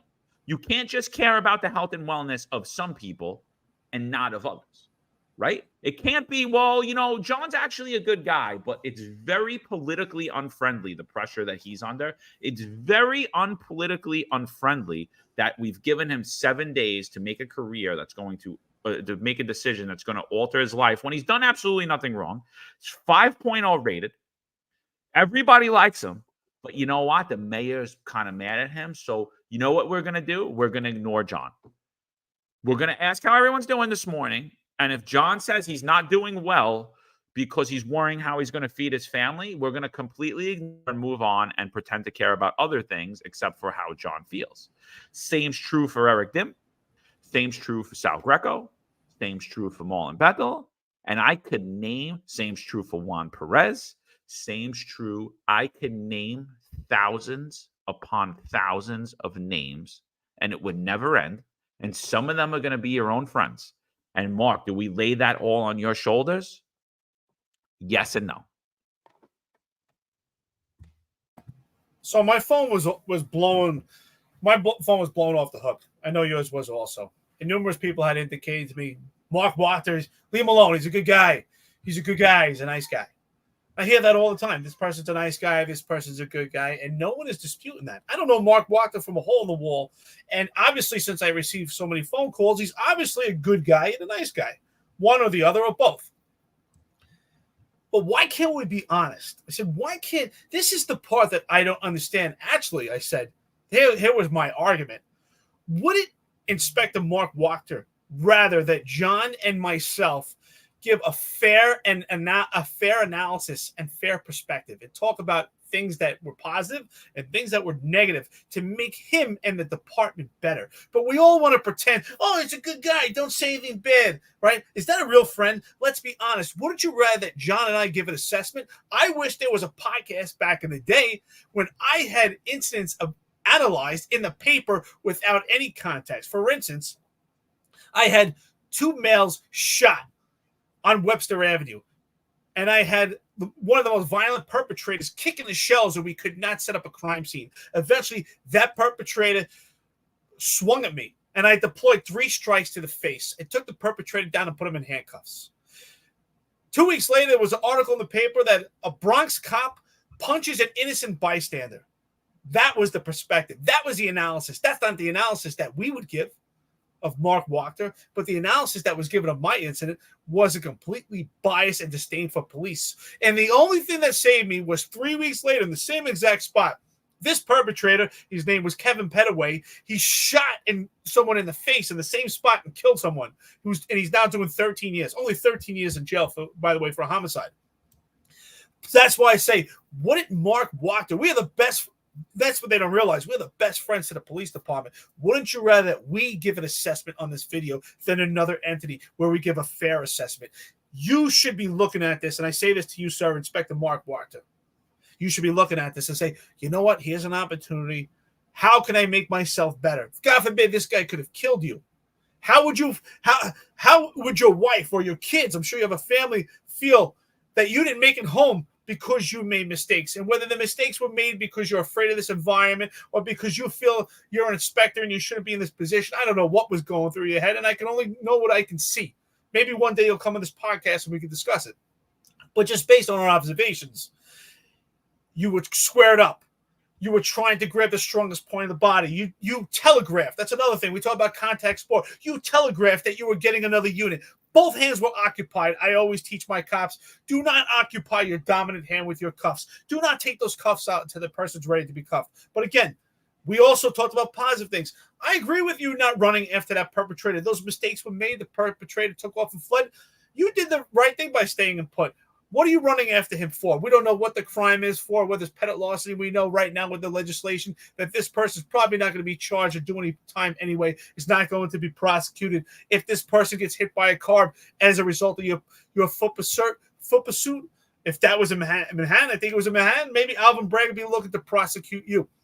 So these are the positive things that we talk about from our perspective. But I will say now that you are in charge of mental health and wellness, I hope that you take this opportunity to maybe change things. Because I hear, well, you know what? He's only inspector. Well, you know what? That's how the Nazis became Nazis. Well, he's only this. He's only that. He can't say anything. He's got to be part of the group. Sometimes there's in a leadership position, you have to manage the people below you and also manage the people above you. That's why I say if there's 130 good cops and 2 bad cops and 130 don't say anything, you have 132 bad cops. And right now, that's why I say everyone in the upper echelon of the police department is bad.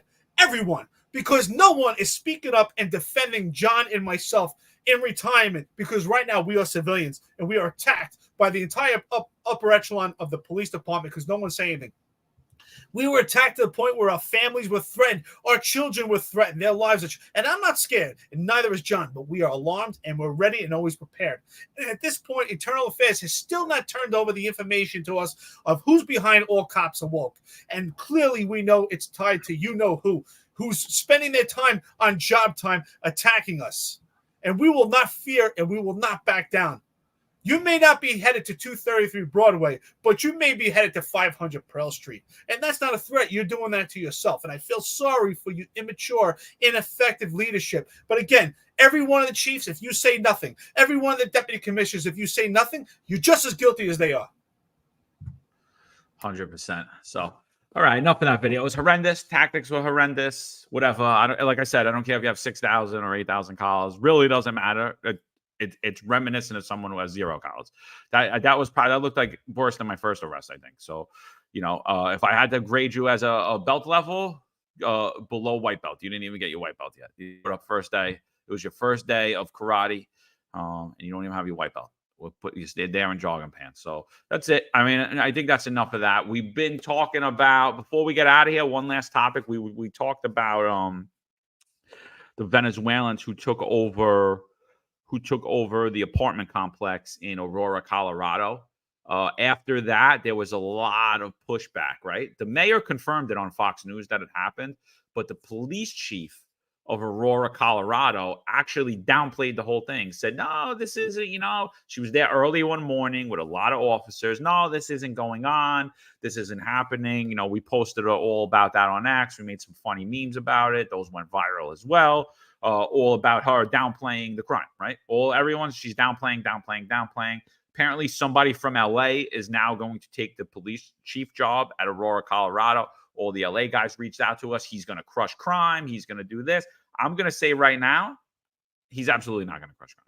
If this is the politics of the city and you signed on to be a police chief in the politics of the city, and you're not sitting there saying, I'm going to run the police department and no one's going to tell me what to say or what to do, then you're absolutely not going to crush crime in that city.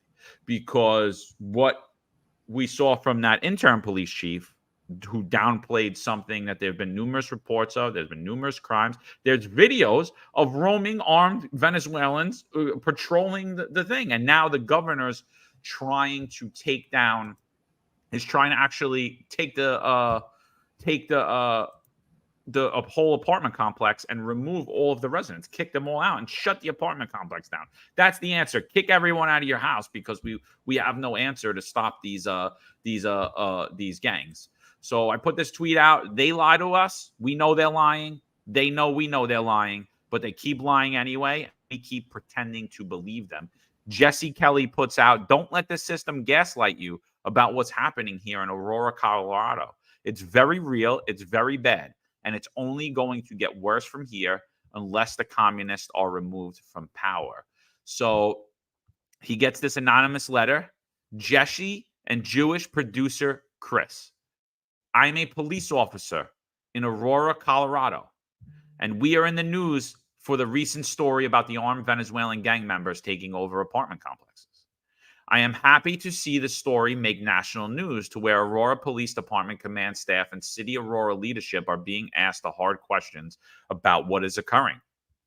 Unfortunately, something that we constantly do, leaders, in quotations, are not being truthful, nor are they acknowledging the problem as they know it to be. Does it sound familiar? It sounds like the New York City Police Department to me and the New York City Mayor Eric Adams. They are also trying to minimize the issue by implying that the issue is confined to just the apartment complexes in the city. This could not be further from the truth. The Venezuelans are wreaking havoc throughout the entire city. Please help keep this story in the spotlight so the city of Aurora can no longer downplay the matter. The reality is the citizens and our officers are not safe as long as the issues continue to be ignored and the real solutions are not being implemented. Due to my employment status and internal information I possess on this matter, I cannot have you air my name. Thank you. Well, again, it just shows that policing is no longer apolitical. And the fact that the police chief is trying to pretend that nothing happened just shows pandering to these democratic cities and democratic politics. This is completely manufactured. This is a political crisis. And the problem is that if this is not handled now, if there's no actual solution, I do believe that this is going to be a problem for years and decades to come. And what I fear is potential violence in the street amongst these gangs and other, I guess you could say, gangs with the right intentions, right? We see pictures of supposed Hell's Angels headed that way. If we start getting groups of veterans together, that's not good. We don't need violence, to take over more violence from different avenues, retracting from law enforcement.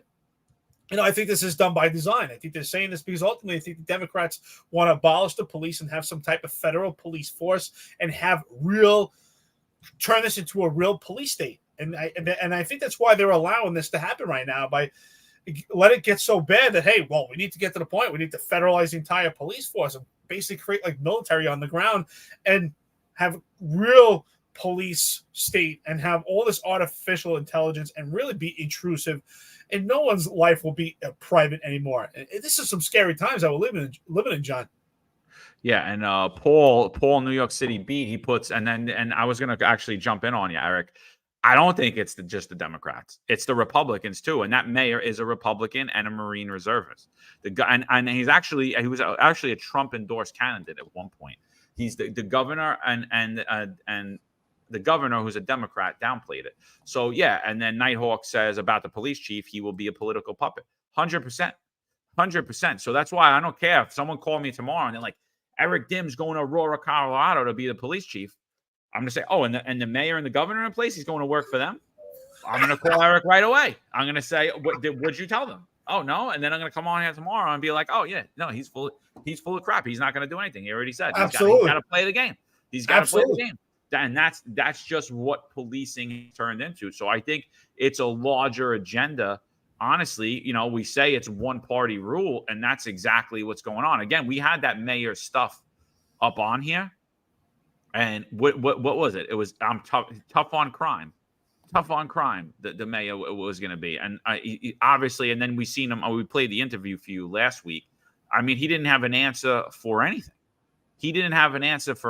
And then the Democrats, this is why I respect the Democrats a little bit more, because they're a lot more strategic.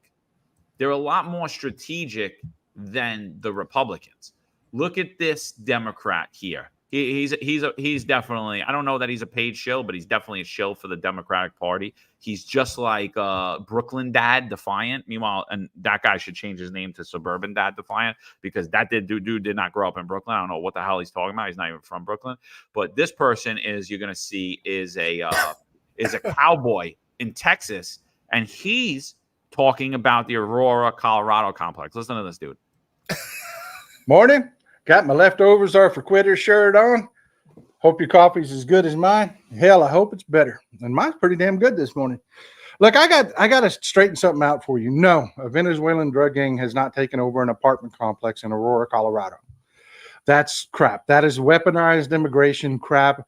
Mike Kaufman, the mayor of Aurora, Colorado, is a Trumper. Trump endorsed him when he got kicked out of Congress.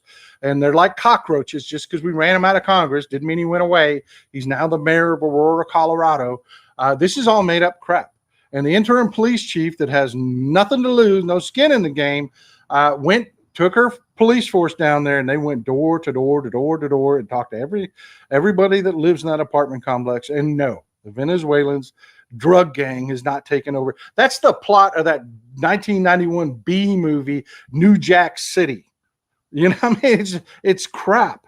And no, the Hells Angels are not on their way to Aurora to fight off the evil Venezuelan drug gang that's got snipers on the roof. That's not real either. Yeah, to make it safe for American drug gang. No, man. It's all made up crap. And it's made up crap to prime the pump because, yeah, Putin, through his embassy in Mexico City, made arrangements. There's another caravan at the Mexican southern border. Then they said they're timing it to hit mid-October. It's just priming the pump. But for the bigots, and the right-wing bigots love this. The same people that are anti-crime are now pro-Hells Angels. Well, I will say, though, when it relates to the Hells Angel thing, he nails it. What do you think about that? First of all, the Hells Angels thing's garbage. Like they were in Colorado. They would never headed to Aurora, Colorado. What did you think about that when you heard that? Listen, I agree. He's a total swindler. This guy, he's a total swindler. He wants to create the idea that this is a complete hoax. But yeah, I think that was all hoopla with the Hells Angels and just complete theatrics. That part I agree with him. But gaslighting people and swindling them to believe that these Venezuelan gangs are not taking over an apartment complex, that what we saw with our own eyes on that video is not happening, that's a complete lie. He's full of shit. And I said earlier the Democrats, and you're right, but we discussed this earlier on a different podcast, that the Democrats and Republicans have become one. I do agree. It's one party. They're all walking and they're all towing the same line. But that's the only part I agree with him. I do think that whole Hells Angels thing was a complete hoopla. But the idea that they spoke about it, could it happen? That's what I was saying. Could we have different entities fighting in the streets? Yeah, it could happen. If we don't get our finger on this thing, that could happen. I don't see that happening now, but I do think it could happen. This guy is full of shit. Yeah, no, it's I was annoyed about the Hells Angels thing too, because everybody's cheering, and I'm like, this is completely a coping mechanism for people. I'm like, what are you happy about? It's they're a drug gang themselves. I said, and what are they going to do when they get that? They're not going to do anything. They're not going to do anything. What do they? If the police aren't doing anything, the Hells Angels aren't doing anything. But like, yeah, they're trying to downplay the Aurora. They're trying to downplay the Aurora complex takeover and the crime that's happening, and the thing is, conservatives are giving them the weapons in order to downplay it. They're giving them the weapons by putting out this Hell's Angel thing, cheering it on. And then it honestly, it's a great strategy, and it's a great tool that the Democrats use to honestly downplay a lot of crime. And then when it comes to the Republican, the only tool that they use is the same tool that the health and wellness section of the NYPD uses. Ignore, pretend it's not going on, and let's just talk about the good things. Let's talk about the good things and forget about everything else. That's the tool of the right, is let's just ignore it. There's really nothing we could do, blah, blah, blah, blah, blah, all that stuff. And it's the same strategy, and it's happening here in New York City too. If we talk about anything, we're bad people. Again, there's over 600 people in here. If you enjoy our content, please hit the like button, subscribe. If you're on X, please share this out for us. We've came to find out recently that, with all of the views and the downloads that we get every week, and it's growing every week and every month, that the majority of people are not subscribed to the podcast wherever they watch or listen to it, or never hit the like button or anything. And I know we have a lot of haters and we have a lot of people working to shut this podcast down, but I don't think that's the overwhelming majority. I think there are a very small minority of people doing that. So if you could just do us a favor, we don't really ask for much from you guys, but if you could just share it out and like it, we appreciate that. That goes for Juju too. That goes for Juju. Like it, share it out, Juju. Or Juju, you could even hit the dislike button. It's fine. You can hit the dislike button. Juju, since Juju has been entertained on a daily basis with the live podcast, I think Juju should also donate to this podcast also. Especially that he's making overtime probably for this. So anyway, this comes out from the New York Post. Migrants flooding New York City's justice system, making up 75% of the arrests in Midtown, as pathetic sanctuary city laws handcuff cops. And then just a statement from Eric Adams. The overwhelming number of migrants and asylum seekers coming to the city are law-abiding and just want to finish the next leg of their journey pursuing the American dream. That's the illustrious New York City Mayor Eric Adams. Eric, is it the sanctuary city laws to blame, or is it the politics of the city and the lies of the appointed police managers? Well, it's both. Because it's my firm belief that Mayor Eric Adams can actually just completely be in opposition. He could call a state of emergency and actually not even follow the sanctuary city laws. So ultimately, yes, it's up to him. It's the politics on the behest of Mayor Eric Adams. Because Mayor Eric Adams can say, I know it's a sanctuary city, but right now we're in a state of emergency and we're going to take action. Because it's a great question. 75% of the crime of the arrest in Midtown are illegal aliens. How do you know this? How do you know they're illegal aliens? Because it's a sanctuary city. You're not supposed to ask them. You know why you know? Because when it comes down to the address, because you have to ask where they live, Roosevelt Hotel, Randall's Island, that's how you know. You know because we're not supposed to ask their immigration status. So again, it's completely politics. It's all political theater. This is manufactured. And this is the political crisis that Mayor Eric Adams could have had his finger on since the beginning. Are you responsible for open borders? No. But you sure as hell put the welcome mat for everyone to come to New York City. You made it the touchdown location. Food, shelter, jobs, and blanket of protection being in a sanctuary city. And you said it will be a sanctuary city. You never said that you would amend it and say that I'm going to call a state of emergency. Nope.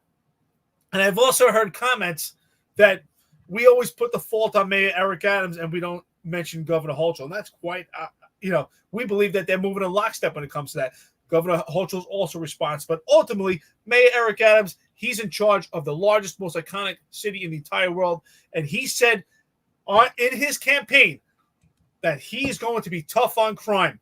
He said he was going to be tough on crime. And that includes being in opposition for a sanctuary city.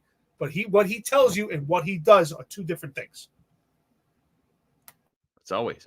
So Jefferson Maldonado, a 31-year-old migrant or illegal immigrant from Ecuador, has been arrested in New York City 5 times since arriving in the U.S. earlier this year. His latest bust was for stealing a pair of pants and a beer from a Target near Herald Square. Asked why he committed the crime, the migrant thief said, "I wanted to change my clothes and think. I want to sit down and think about my life, about what to do, because this is not a normal world."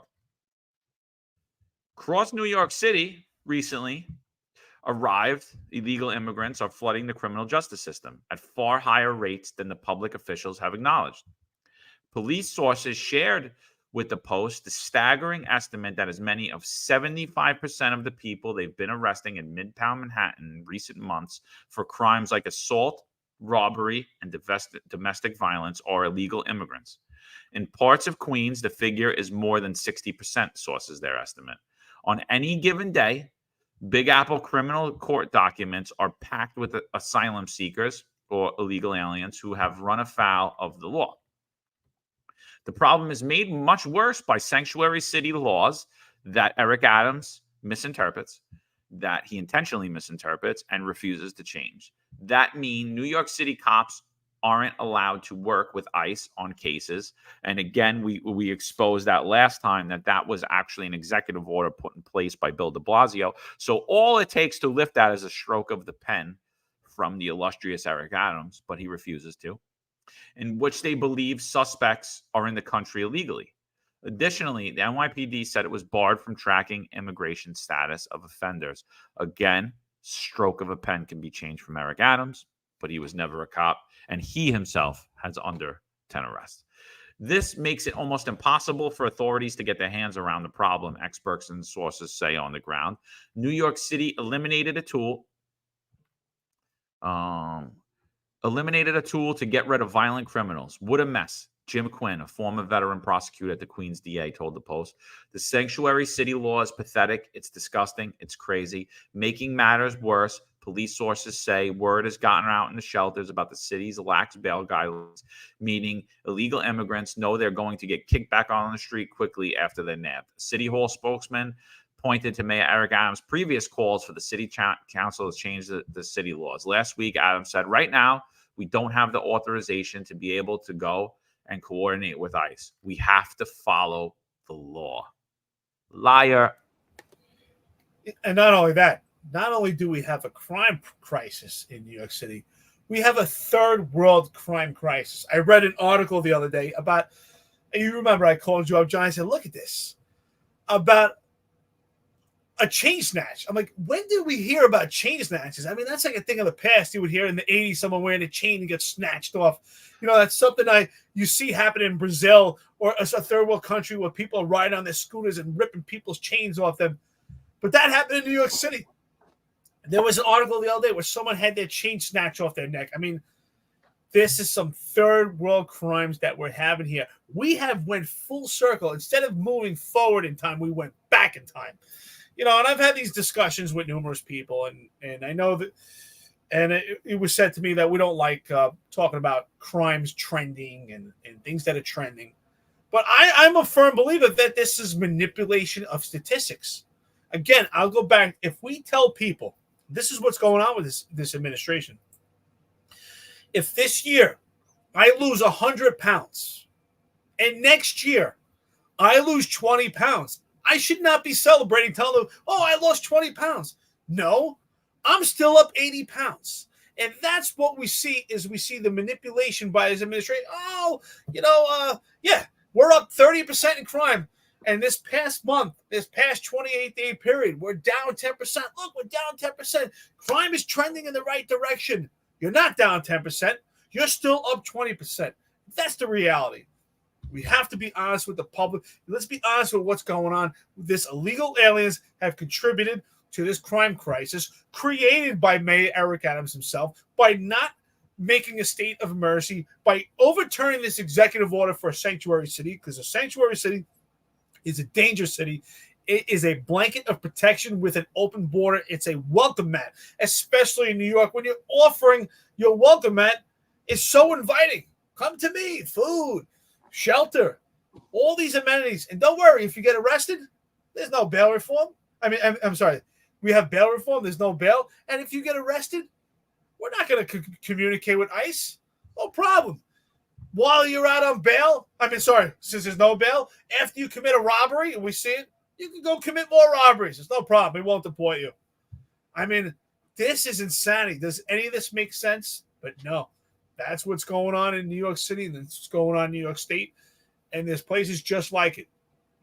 Mayor Eric Adams is an epic fail. That's the bottom line. I hear people say, oh, he's great for the cops, other people. Really? You're telling me things are better? If you actually think things are better, you are a selfish person. You're a selfish person. Oh, I'm getting more overtime, John. You and I hear that all. I'm getting overtime with Mayor Eric Adams. Do you think he's giving you overtime because he just wants to do it because he likes you? It's a diminished police department, and their only plan to combat crime is by presence. So they need you out there. They're giving you overtime. They're spending it foolishly because that's the only way that they could police right now. And they're policing with presence with a diminished police department. So they're not giving you overtime because they want you to pay your pension. They're giving you overtime because that's their crime plan. So the mayor's office also said the city is working with the Midtown's Improvement Coalition to better police the neighborhood. Lighting does nothing to improve public safety. And again, stroke of the pen, he could change all this, and he refuses to, and nobody's calling him out for it. Not the appointed police managers, not the elected officials. So he's pointing all this to keep the homeless industrial complex afloat and to be able to continue to fund the migrant contracts for his buddies. So an NYPD spokesperson, and again, this is happening throughout the entire country, everywhere. Listen to what the NYPD spokesperson has to say. Overall crime is down so far this year compared to last year, he added. New Yorkers can count on the NYPD's ongoing vigilance in every neighborhood. It's honestly, I don't even know why they call the NYPD for a quote. Just take this and put it out because that's always going to be the quote every time. However, the spokesperson also noted police officers are prohibiting from asking about the immigration status of these crime witnesses or suspects, and therefore the NYPD doesn't track the data pertaining to immigration status. Very convenient, and that's another reason Eric Adams won't just click his pen and change the law, which he has the full ability and capability to do, is because you can't fix a problem you refuse to identify. And if you keep stats on things, now you're identifying it, so you'll have to solve it. Here, we could just ignore, like what the health and wellness section does about the morale and mental well-being of the New York City Police Department. As a result of the only people who fully understand the scale of the problem are the police officers and the court officers who see it day in and day out. I would say about 75% of the rest in Midtown Manhattan are illegal immigrants, mostly for robberies, assaults, and domestic incidents, as well as selling counterfeit items, a Midtown officer said. He said that the figure is an estimate because you can't be 100% sure they're illegals unless you arrest them in a shelter or they're dumb enough to give you a shelter address. Another Manhattan cop, so he's actually telling you they could easily lie to the police and not properly ID themselves easy, and we take the word of it. Another Manhattan cop said that excluding petty larcenies at drugstores, the number of local arrests involving illegal immigrants is easily 75%, noting that most who get caught shoplifting go more for the pricey branded goods. They can't be bothered with the lower-end stores. They like Lululemon and Sunglass Hut, he said, adding the illegals behind most of the pickpocketing and phone chain snatches the NYPD is encountering. The problem is visible in Queens courts, too. There are days we have so many illegals cases, we have to call in for extra Spanish interpreters, a law enforcement officer at the Queens Criminal Courthouse told the Post. Another court officer said, come on Mondays. Every case is an illegal. While many of the crimes are domestic or petty thefts, others are far more heinous, sometimes involving gang violence or vicious sexual assault. Venezuelan migrant Yorlex Daniel Guzman Quintero was arraigned in Queens criminal court on August 28th, accused of a deplorable act of sexual abuse against his girlfriend, in which he viciously choked her and held a knife to her head. Court documents alleged it happened in front of her child. The same day, the illegal Denoso Moran Flores was arraigned in Manhattan criminal court for allegedly raping his 5-year-old daughter. He was ordered and held on $150,000 bail. Meanwhile, Tren de Aragua, the vicious Venezuelan prison gang, wreaking armed havoc around the country, has set up shop in New York City and has already tied to hundreds of crimes, including the shooting of 2 NYPD cops who were trying to arrest a member in June. The very same pack of thugs has been armed to facilitate further terrorizing the city, smuggling guns into city-run shelters and food delivery bags to evade metal detectors. Most of the people we arrest are professionals. These aren't first crimes, one law enforcement officer said. The cop added the Biden-Harris administration's lax border policies, combined with sanctuary city laws that Eric Adams refuses to do anything about, have allowed the problem to fester. Crime would be down significantly if there was a wall and we could account for everyone who comes into the country, the source grumbled, and more importantly, throw them out if they commit a crime. Trump 2024. I gotta laugh. Got a comment here from John. Hold on. No, sorry. I mean Juju. Everyone can agree that we're better off now compared to where we were 55 months ago. Does anyone actually believe that? Does anyone actually believe that we're better off under Mayor Eric Adams than we were under the commie of former Mayor Bill de Blasio? Absolutely not.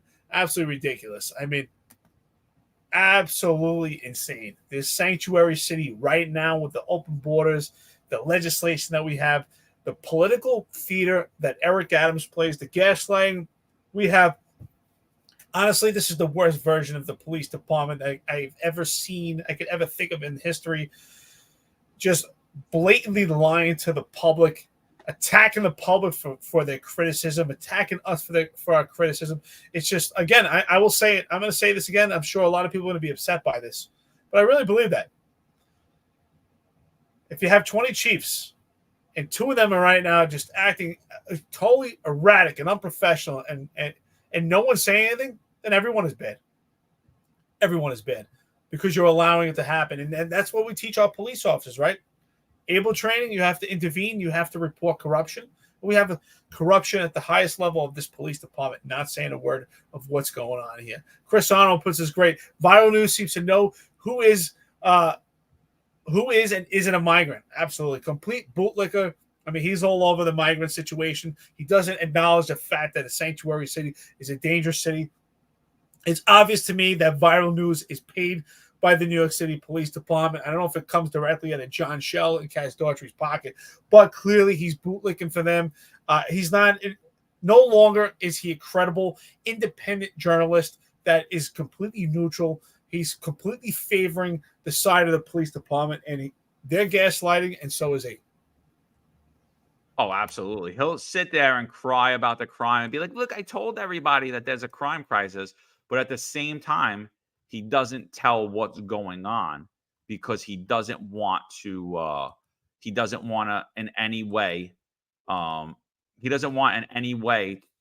public to know anything about the failures of the Adams administration. And why would you, as an independent reporter, or someone who claims to be an independent reporter, why would you do that? Makes zero sense. Look at this tweet. I don't want to get off topic here, but Oren, if you're listening to this, your name is now Bootlicker News, New York City. This is a post he puts out. The NYPD CRT team showed up in a massive numbers to Juve. The team is handpicked by NYPD Chief of Patrol Daughtry and the Chief of Department, and they're all rookies.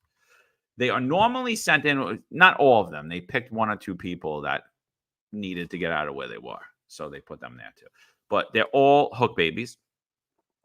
They are normally sent in to solve any crime issues in an area is dealing with. If they come for you, they will find you. Repost. So, so please, for all you bootlickers, please notify him that we brought his tweet to speak about it. But yeah, I mean, and then he'll sit there, and he has a few 100,000 followers, and he's got about 36 shares, 89 likes, and about 10,005 views.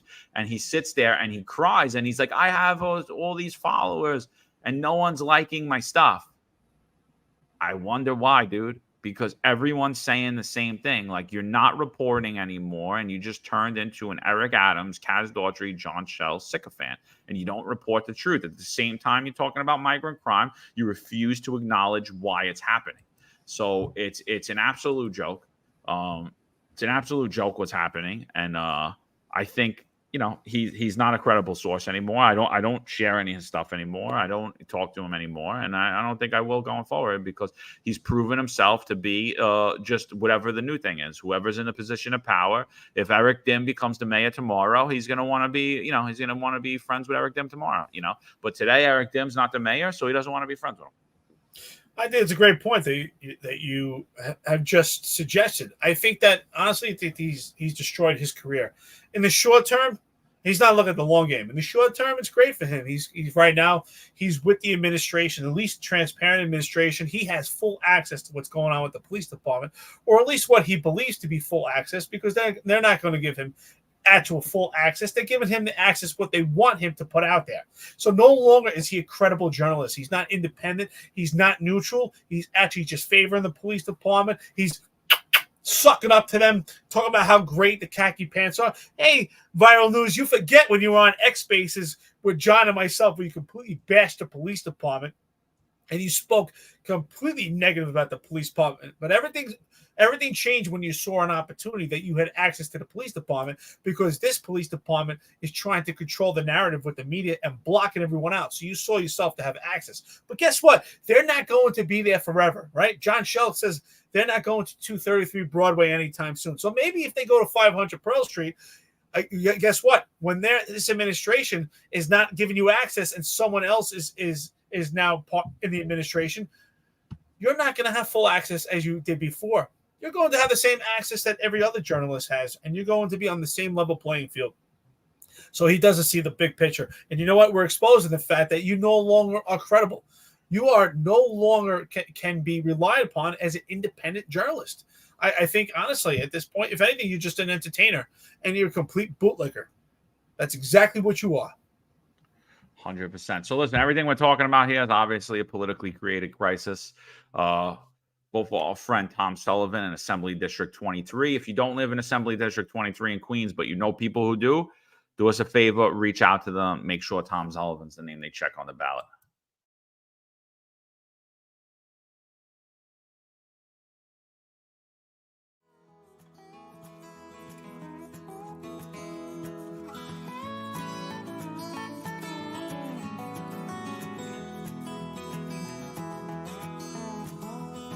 Tom Sullivan is the Republican, Conservative, and Common Sense Party candidate for New York State Assembly District 23. Tom is a financial professional who served simultaneously in the United States Army Reserve for 30 years and has now retired. His district covers Ozone Park, Lindenwold, Howard Beach, Broad Channel, and the Rockaway Peninsula. Come November, I would empower our law enforcement agencies to go out there and do their job and not put them or their families or their pensions at risk for doing their jobs. We need drastic change in Albany so that we have a say in this matter, and they realize people of New York State will hold them accountable. The Sullivan family has a legacy of service. Tom served for 30 years protecting and defending the rights of others. Come this November, he has earned your support. This advertisement's paid for by the Friends of Tom Sullivan. All right, we're back, baby. Before we close out, I just want to push back. There was a comment from Crow Eater. Crow Eater, I don't know if he's still on, if he's still live with us. Crow Eater left a comment. This goes back to the incident with Inspector Mark Wachter. He said, he or she, I don't know. It says, I guess you are not expected to chase someone when you are not an inspector. I just want to say this. It doesn't matter what rank you are. That's why I said I think the best assessment is coming from John and myself on Mark Watts. I don't think that you should chase anyone in that position. We don't. It's probably a low-level crime. You're by yourself. If you're chasing him, no one will know your location. It's not safe. It's not intelligence. You have to know sometimes when to run and sometimes not to. So in that particular situation, I think that no one should flee after that perpetrator unless, he's firing shots or it's something that's completely imminent. But in that situation, if it was a police officer in blue uniform, I don't think he should chase him either. I just wanted to put that out there because I think that's important. Sure, no problem. So listen, we had about 650 people in here. We appreciate all ears for weighing in. As always, you disagree with anything we say, bring it up. Come on, jump on jump on Rumble, X, YouTube. I think our Facebook was down today and something was going on with LinkedIn. I don't know what was up with that either. But so we had actually 3 sites. Instagram was down, Facebook was down, LinkedIn was down. So, but we still had almost 700 people in here. So we appreciate you guys. Just to wrap it up, we spoke about the mass shooting along the parade route of New York City's West Indian Day Parade. I think it was an epic fail. We then watched a video of the CEO of the Health and Wellness section attempting to arrest somebody. And I think that was an epic fail. And that should be something in training. It should be used as a teaching moment. And that's it. For those of you that are sitting here trying to say that we're attacking his character, we're absolutely not. Don't know the man. Don't care to know the man, to be honest with you. Because, again, everybody's been silent about everything that's going on until a video comes out about them, and then these 2 retired guys who talk a lot of crap start talking about you, then it's a problem. Then people care. But until then, nobody cares. So, and then we spoke about the ongoing crime crisis in New York City, which is continuing to rise every day. And across this country, it's the same thing. And we're seeing an influx of illegal aliens committing crime. All of it's being downplayed, and the police departments across the country are all moving in lockstep with the crime is down, violent crime is down. When we sit on here consistently and prove that is a lie, that violent crime is up, the crime is up, the crime has been up. Crime remains up over 32% since Eric Adams took office. And that's my rant. Eric, you got anything? I think we summed it up. Absolutely. The bottom line is no matter what, any form of violence is overshadowing this entire parade, and they need to be focused on that and be honest. And this entire statement that they said it was intentional and directed towards a specific location is just complete farce. It's totally random. Even if there was a specific target, it's a dense populated situation. It provides cover and concealment, and everyone was in danger. Everyone in that parade route, which in close proximity, was in danger, not only the actual specific targets. And for them to actually evade and not say it was an active shooter, that's another lie. It is an active shooter. That's completely subjective. I know the actual definition from it, and they're trying to get away from it, saying that gang violence, which is excluded from active shooter situations, that is an active shooter situation. So I will definitely push back on that. When it comes to Inspector Mark Wachter, I will say this. Your real friends are actually John and myself by actually giving you a fair assessment and being honest to make you better and so that you can make yourself better and your people better. One of the most key elements, a leadership principle that I learned in the United States Marine Corps, I'll tell you right now. Know yourself and seek self-improvement. That's one of the key elements it takes to be a real leader, to actually know yourself and to be honest with yourself of who you are and to make yourself better. Turn this failure into a success. Make yourself better. Make everyone else better. Do not look at it and say, we're the bad guys because we're pointing out negativity and mistakes, because these mistakes hopefully don't happen again where it could cost you your life or someone else's. So anyone that's actually supporting him, say, oh, he's a good guy, how dare you say these things? You have to ask yourself, look in the mirror, are you a real friend? Why don't you be honest and tell the inspector that he made several mistakes that could have got himself killed? And how is he going to teach young police officers when he can't do the job himself? He made some mistakes there. We did mention some positive things. He was smart and intelligible not to take after that perpetrator. I think that was the right decision when he's by himself, but there was a lot of mistakes made, and we could go forward. Now, when it comes to Aurora, Colorado, we told you about, and we showed you the gaslighting that's going on, this complete globalism that's going on with Democrats and Republicans. You're absolutely right. I think Paul earlier mentioned it. Paul's, I forgot what the actual handle is, about Republicans and Democrats. You're absolutely right. And we can't allow to be gaslit. We actually have to have our eyes and ears open. And again, we we cannot allow bad behavior and just sit back idle and say, well, it doesn't affect me. If you're a chief or you're a deputy commissioner or some form of a commissioner in the police department right now, and you're allowing unprofessionalism and irate actions by John Schell and Kaz Daughtry, and you sit idle, you have to ask yourself, are you doing the right thing? Are you a coward? Are you a good person? Because if you allow it, you're just as guilty. So with that being said, New York's Finest Unfiltered podcast, thank you so much for staying live with us. Our friends, our listeners on the podcast, we appreciate it. And our haters, we appreciate it also. Your opposition meets opportunity. With that, thank you so much. I hope everyone had a great Labor Day. We will be back tomorrow, 8:05 live Eastern Time, Pacific Time, 5:05 on the West Coast. Grab your coffee. Your opinions are important. Thank you, everyone. There's a handful of retired officers that don't live in the state that have a lot to say about the dream team, as I like to call it. All of a sudden, they retire and have a master plan on how to fight crime, but nothing to contribute when they were here. They want to come back and be part of the dream team. What can I say? Law enforcement professionals dedicate their lives to serving and protecting our community. But who's protecting their financial futures? That's where Laidlaw Blue comes in. Our wealth management platform is specifically designed for the law enforcement community. Laidlaw Blue is a division within Laidlaw Wealth Management, run by retired New York City detective John McDermott. His status as a retired detective uniquely positions him to establish a deep connection between Laidlaw Blue and the law enforcement community. Our platform is easy to use and provides a range of financial services, including investment management, retirement planning, and insurance solutions. With Laidlaw Blue, you can secure your financial future and provide for your loved ones. Our team of experienced financial advisors understands the unique challenges and opportunities that law enforcement professionals face. We're here to help you navigate the complexities of financial planning and achieve your goals. Laidlaw Blue. Secure your financial future today.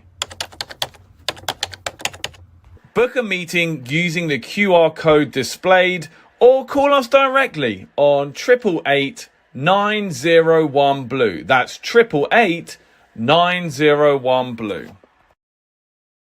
Law enforcement professionals